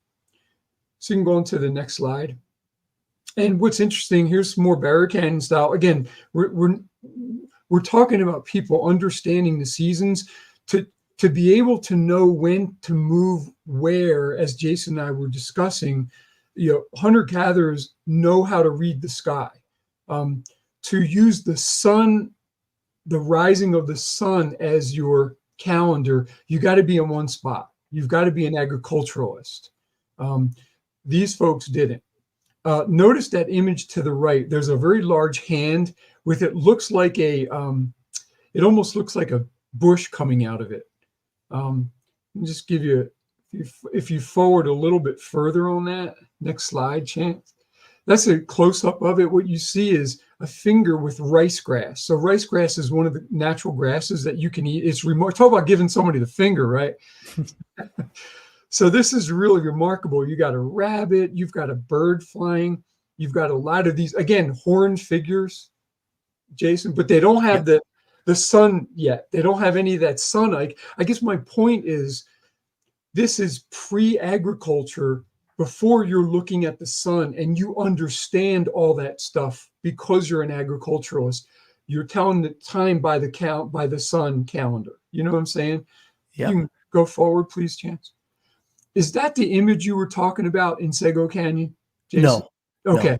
That's another one. This is a Fremont one. These archaic people evolved into the Fremont. These are Fremont. You can see them. They're doing some kind of dance. You can see the imagery right there. The various headdresses and horn headdresses. Now we're getting into agriculture. You can keep going there, Chance. And you would have been able to look at any one of those pictures and decode it. If you lived in that culture, the same way a Catholic would look at this picture and say, oh, it's the transubstantiation. The bell just rang. Priest is holding it up, and they're turning the the bread into the body of Christ in the Catholic Mass. Again, I'm not trying to force Catholicism on anybody, but so this is the Fremont people. No, of course not. Yeah, but this is the culture that's making it. They live in pit houses. They go up and down in a ladder. Where the pit houses are circular or rectilinear. You can go on to the next slide, Chance, please. The Fremont are known for their one rod and bundle baskets. It's a special kind. If you're an expert on how baskets are made, this is the only place they make it this way here in Utah. These Fremont people. That's how you know the beginning of the culture, and that's how you know the end of the culture. By the way, this was only taught to and passed on by the matriarchs. So only the women knew how to do this. And you don't read a book for this. You got to sit next to someone for days and hours and hours and hours and hours to learn how to make a basket that way. If you could continue. It's so like perfect. Yeah, it is. It's remarkable. Yeah, it's amazing. So you can keep going. So the diagnostic artifacts are that one rod and bundle basketry, a certain kind of moccasin where they keep the dew claw of the deer or the bighorn sheep in the heel. And nobody knows why, but in Fremont, it's for traction. I don't know. They also make these clay figurines. Some people, especially me, I think they're precursors to the Kachina dolls that the Hopi especially make for their young girls to teach them about their religious personages. And keep going, Chance. So this is where we kind of get to you. So this is the warrior twins here. So this is Venus. So there's all these stories in the Southwest about the warrior twins. It's really just Venus as the morning star, Venus as the evening star. And this is up in the Vernal area, Vernal, Utah, northeastern Utah. You can see the star imagery right there. I don't know what that square is, Jason, but if you told me after tonight it's the Yaku, okay, I'll go with it. So go ahead, next one, please. Who I got? Yeah, and so these people ended up. The big mystery in southwestern archaeology is there's thousands of sites in Utah, in Colorado. Of the ancestral Puebloan people that we call the Anasazi, archaeologists call the Anasazi or the Fremont. But they all moved down and eventually inhabited the modern Pueblos. This is Taos. This is from one of our trips there in recent years. And go on to the next one, Chance. This is Chimney Rocks. This is where we were talking about. So this is the major lunar standstill. We're in this right now. This is the moon rising between these rocks called Chimney Rock. They built nearby pueblos to view this site. And in fact, they built them in 19-year increments so that they built them just so they could witness this event, which we're going through right now and which you'll see through this winter. Really powerful event. Again, you had the 28.5 degrees marked in the headdresses. That's it. That's what they're talking about. And chime in anytime you want. But so the guys that actually taught me at BYU is kind of the hub of Utah archaeology back when I was in grad school, because the Utah Office of Archaeology was housed there. So every salvage project, there was going to be a new housing development, a new road. They had to go out and dig everything up. This is a tiny little, about $half size stone, pinkish white rhyolite. Notice it's got 13 circles carved into it. It's got 2 crescents, waxing crescent, waning crescent. The central circle, it's really a pendant or a necklace, but it probably represents the full moon. Notice the 13 circles. So there's 12 full lunar cycles in a year, but there's the beginning of a 13th, and many cultures, including many Native American tribes, identify 13 moons because of that. Big time. John, I want to add something to your 13s in the moon. I just learned in one day, the moon progresses 13 degrees. Interesting. Okay. I got something for you on this one too, John. You see these notches around the top half? Yeah. Am I correct in saying there's 19 notches? Yeah, there's 19. So the Metonic cycle is a lunar cycle of 19 years or 235 lunations, where by the time you reach that 19-year point, the sun, like the moon's phases recur on the same day of the solar year every 19 years. Does that make sense? Yeah. Yeah. So no, yeah. the 13 moons, 19-year Metonic cycle. Yeah. The moon comes back. Like that's amazing. Totally. Yeah. And so, yeah, it could mark the Metonic cycle. And if you go on to the next one, this is where I think the next slide shows it. So this is what Jason was talking about when he's talking about that 28.5 degrees. It takes that major lunar standstill where the moon moves, it moves outside the boundaries, the solstice boundaries of the sun. And it takes 19 solar years to do that. And so that's probably encoded in this little tiny stone that was worn as a pendant. And it's every time Jason showed 28.5 in every one of his headdresses and every one of his icons throughout the world, that's what's marked in that little stone. And this is just one Fremont culture who's marking it. Again, I'm just trying to give you really tangible evidence for what you just said, Jason, which was just incredibly intriguing to see actually someone plot those angles down right over a headdress. Yes. Really clever, very clever. I like it. Move on to the next slide. Again, there's they call it the Steinecker Solstice site. That's it. I just want to point something out. The pictograph, which probably dates to about 1000 AD, it's about 1000 years old. I use, before, 1,000 years ago, before present. I deal with a lot of Christians, so I often just use AD/BC just for simplicity. But so please don't be offended. So it's 1,000 years old, but notice it's painted over an older petroglyph panel. That's been carved in. Pretty much Native Americans say whenever you see a bullseye, what looks like a bullseye, it's a sun. That's probably the previous calendar. They knew exactly where to paint everything to make that pictograph mark the summer solstice. And if you go through the next two slides fairly quickly, you'll see that's 6:08 in the morning. Next one, Chance, that's 6:18 in the morning. And then the next one, yeah, that's 6:21, and that's when it fills the headdress. And then the next one, I think it's got a timestamp. Yeah, there it is. At 6:21 and 51 seconds, you fill the headdress on the summer solstice. Now, solstice is 4 days long, right? And this event here only happens for 6 days. That's about as tight as you can get without metal tools and telescopes and all that kind of stuff. It's tough to get it any tighter than that. But that's the 23.5 that Jason's talking about right there. It's right there.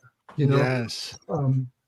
John, I want to share something. You mentioned that you tend, when you're speaking to the academic heads, to use terminology like BCE. I just want to point out BCE spells 2, 3, 5. Oh, right. Yeah. So when you're talking to academic heads, the lunation cycle is 235 lunations. So they have a meeting of the minds. They have a concord. They have an agreement. Yeah. You speak their language, and their language is encoding 2, 3, 5. Yeah, well, I wish they knew that. That's so funny. No, that's really intriguing. Again, these puns show up. They're numeric puns. They're linguistic puns. It's a lot of fun. But if you go on to the next slide, I told you nothing gets past Slick. I call it pun fu. It's my pun fu. Is that a martial art? Yes, sir. So mental gymnastics. Yeah. So anyway, one of the things, the utilitarian part of this, Jason, is that as far as the four corners, the Pueblo Indian tribes, they don't just show up and celebrate the summer solstice is connecting to their planting cycle, right? And so we're trying to find, John Lundvall and I, we're going through excavation reports. We're trying to find out. They often use calendar sticks, or they mark lines on walls. We're looking if there was anything in an excavation on one of the pit houses where they were somehow marking off numbers, because they're going to count off, the sun priest is going to count off the number of days. By the way, what was interesting, we were talking about the number 47 earlier. I think, Gabe was talking about it, but the Zuni Indians in New Mexico, what they do is at the 10th, the 10th full moon, so it's the November full moon, they take a knot and they put 49 knots, and they untie one every single day, and it on average leads you right to the winter solstice, which is 7 times 7. Yeah, interesting. Yeah, really interesting way to kind of mark the winter solstice. In this case, we're looking at the summer solstice, but we couldn't find it. And then one of our the guys on the team that were doing all the photograph, we all would take 2 or 3 mornings to photograph this. It's about a 35-minute process where this happens. 10 days before the summer solstice, the sun frames that bent staff. They're usually straight staffs. This one was bent as if it was trying to show motion like a dancer. But what you have there, that's probably the sun priest's indicator. Now the sun priest goes to the community and says, hey, we got to make our sacred food. We got to fix up our dances for the Kachina dances. We have to practice our songs and prayers, and so that we can have a successful summer solstice, and that we can, so we can have a successful, harvest in essence, and make sure the sun knows that we're worshiping him properly. You can go on to the next slide, Chance. And we were talking, Jason, remember we were talking about sacred, ritualized warfare and sacrifices. Yes. And it's really commonplace in Mesoamerica amongst the Mayan, and of course amongst everybody knows amongst the Aztecs. Well, less than a quarter of a mile away, same exact figures. If you notice, they have that same staff in one hand. You'll see a knife in the other hand, probably an obsidian blade, and a head. That's a head. And you'll see it on the lower figure. You'll see the knife in the figure's left hand or right, and you'll see a head in the other hand.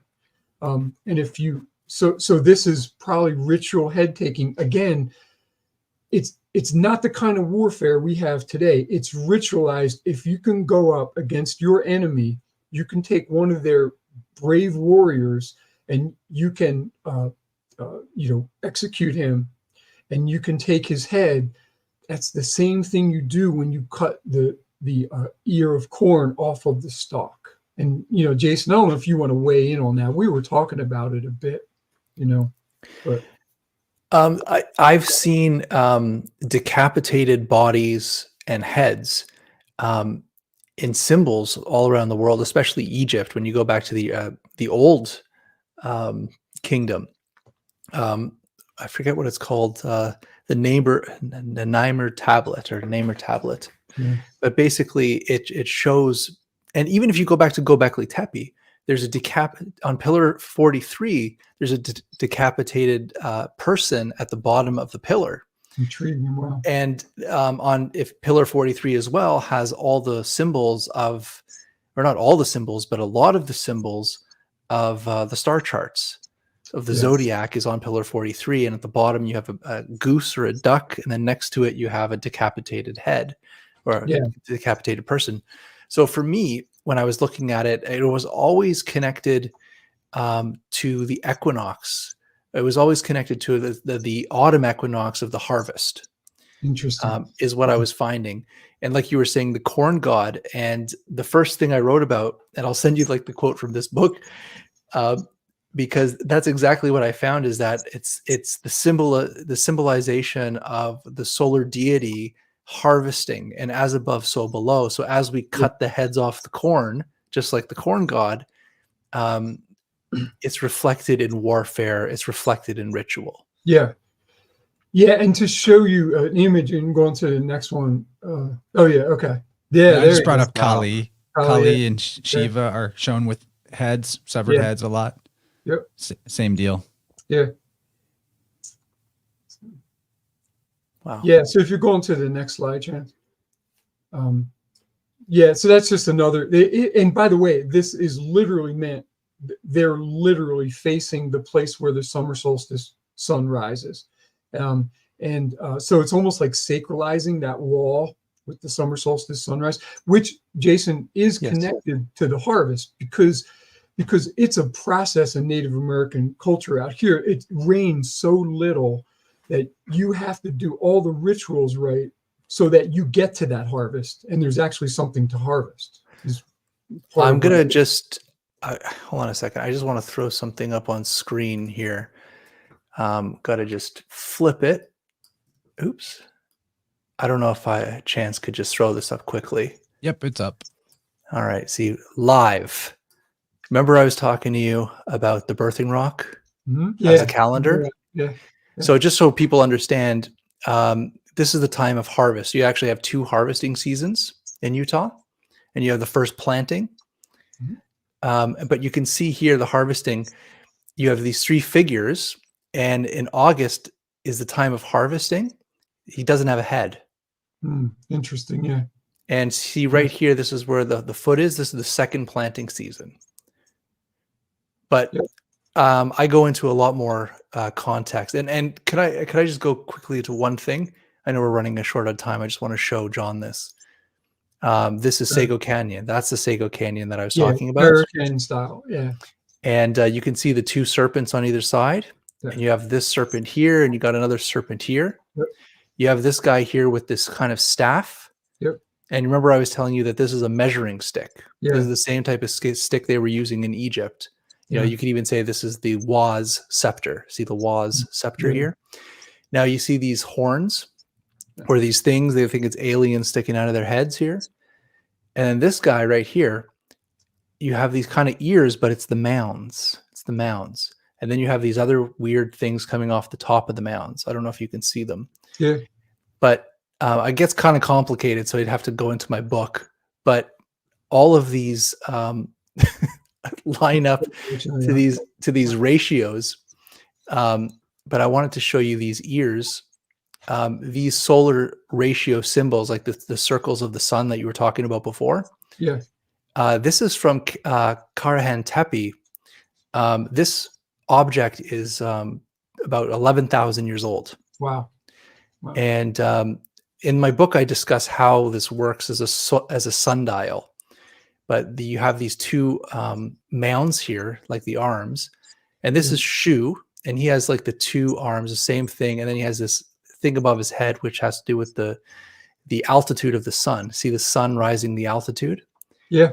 And it's the same thing in Sago County or Sago Canyon. Yeah. Where you have the 2 mounds and this weird thing going up. But I just wanted to throw that in there quickly. Interesting. But I get way more into that in the book. Yeah, that's really interesting. Really. Yeah. Okay. Yeah, so you can keep going, Chance. It's just mostly from here. That's what they have. They literally, it's a felled warrior. They literally cut the head off, and then they cut the face off. They actually make a loop. You can see a loop. I'm not trying to, be macabre here or anything, but that's what they're carrying. They're carrying this. So you can go on to the next slide. And there's the Zuni Pueblo 1888. That's a scalp stick. At the top, they're sacred relics. They believe they can bring rain. That's part of the reason that this is all out here. Rains everything, So. And then you have this is the Dresden Codex, Mayan Codex, where you can see the decapitated head there. That's a kernel of corn, or an ear of corn, excuse me, and the germinating corn coming out. So the maize god is literally a decapitated head, representing the maize, that you have to cut off. Yeah, I'm going to the next one. And then getting back to that, so Yaku, there's your Yaku. And by the way, Yaku it spells horse in Mycenaean in Greek. So it's not that complicated how this thing turned into a horse. You know what I mean? It's pretty simple. So you can go on to the next slide, Chance. And as Jason was talking about, so you have the Aries, there's the hired worker there. Triangulum is the plow. Iku is the Pegasus square, and Ea is the water god Aquarius. There's your watered field. You can keep going. And I was just pointing out that the cuneiform sign that you use to write the Iku sign, you know how you have like A says A, B says B, C says K. Well, the name of A is A, the name of B is B, the name of C is C.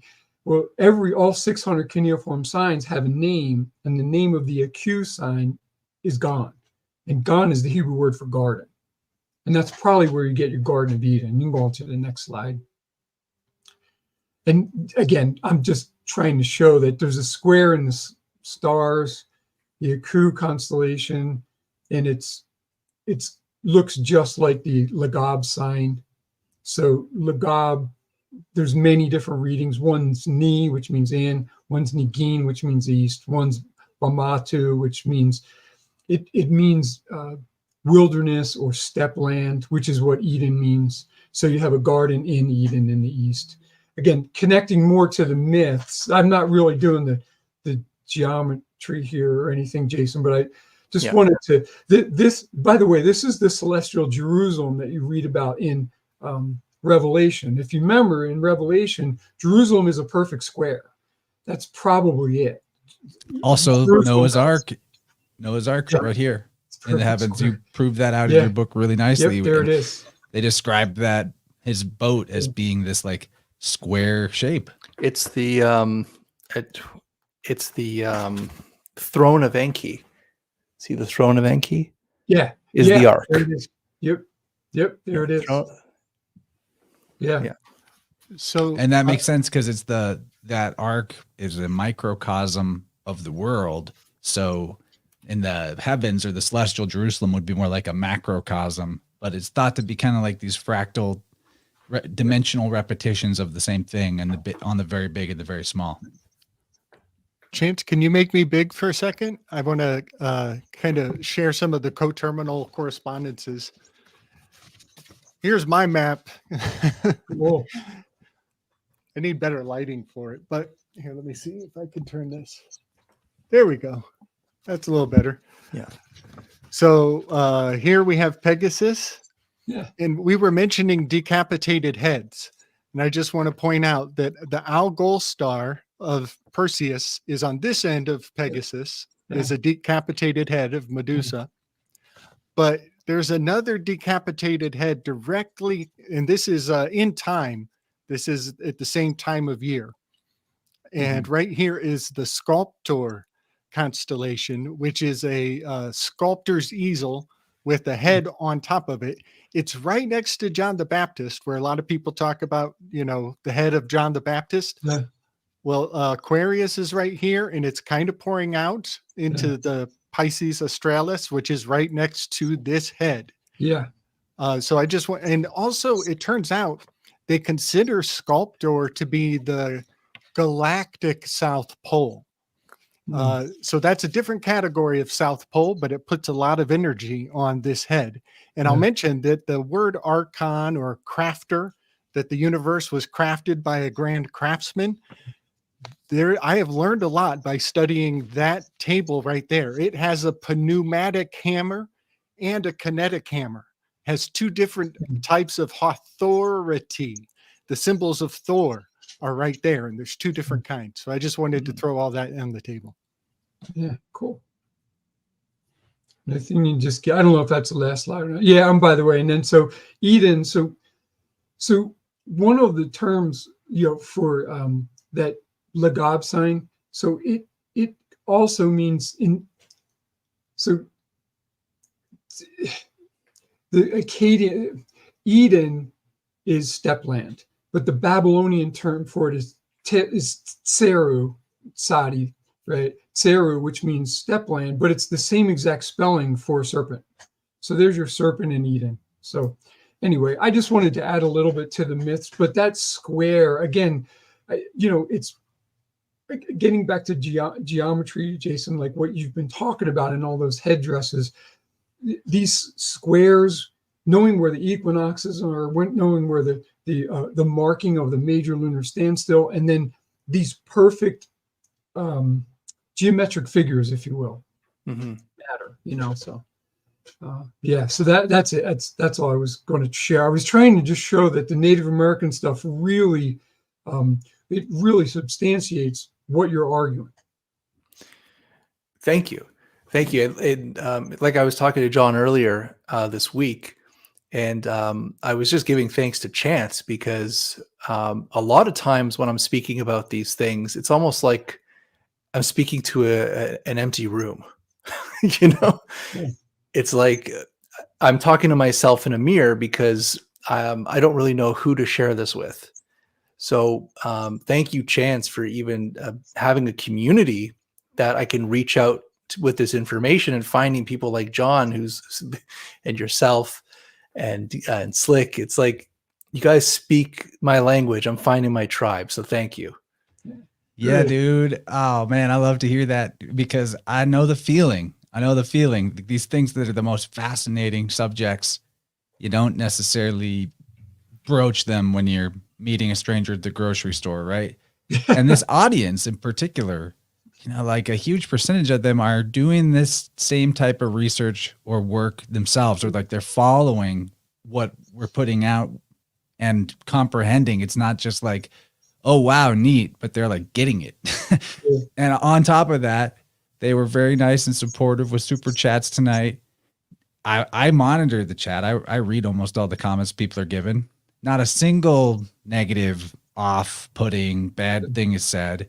Nobody has to be moderated or banned. Like, it's incredible. So it just speaks to the value of the community, the value of the information, and that it also brings out like good people too. It's not just that they're interested, but they're good.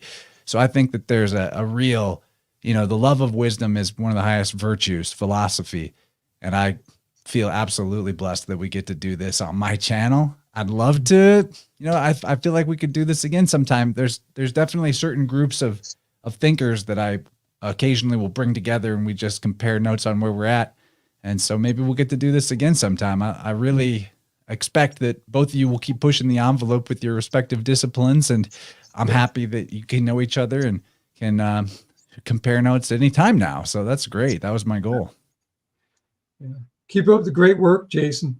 That's really intriguing, and it's really creative what you decided to do. And just to show all that, the repeated and recurring angles is just really, I don't know.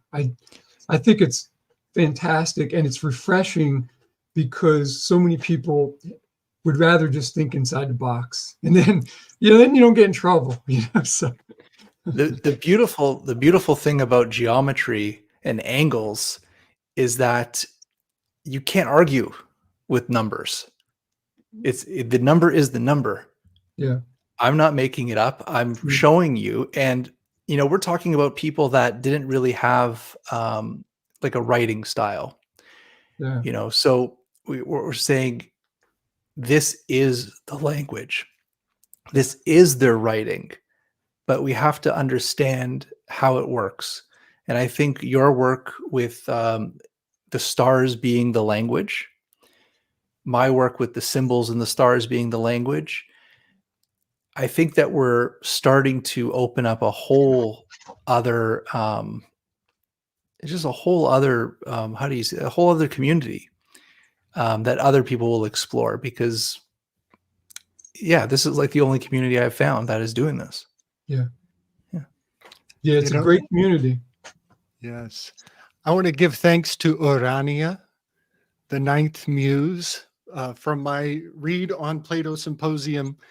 She is not only the muse of astrology, but also of geometry. And she holds the number 9 position, which is very correspondent to Plato, who gave us the realm of forms. So I just want to praise the muse, because this was a great meeting of the minds. Much respect, gentlemen.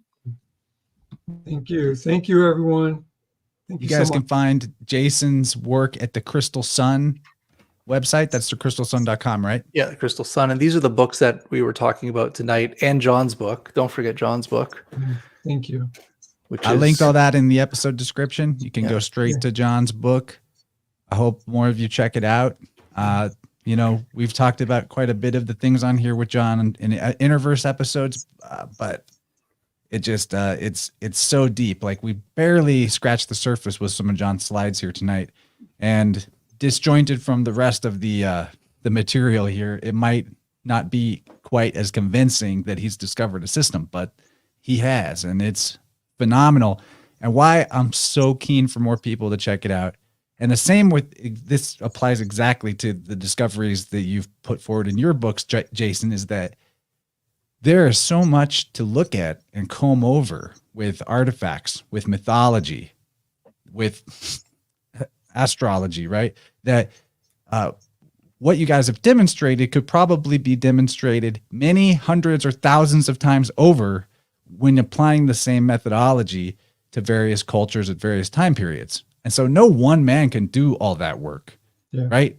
Many people will need to do that work so that the mountain of evidence becomes undeniable that we have a much more incredible history, much more intelligent and profoundly wise ancestors than we might have been led to believe. And I think that's important.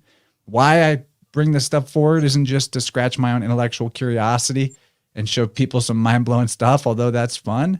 But it's really about rectifying people's worldview, because the worldview that's proffered through most of the mainstream cosmology, academia, history, etc., is that, you know, not only did you come from a monkey's uncle, but also your ancestors were barbarous and primitive and dumb and brutal, right? But that's not what the wisdom traditions tell us. They tell us that we come from very lofty forefathers, right? And to a degree, we may have even descended rather than ascended in the path of human, cultural evolution that we currently are aware of.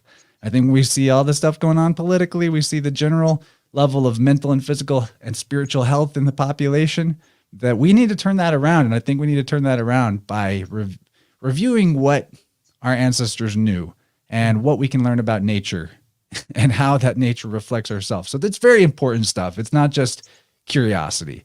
I hope everybody feels that. Yeah.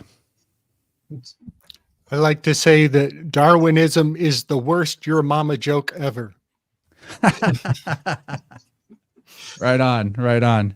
Okay, so I guess we'll wrap it up here. I don't want to keep you guys too late, but hopefully we can do this again. Jason, John, either time either of you individually or together want to come on, talk about anything that you've been looking at, I'm always an open door.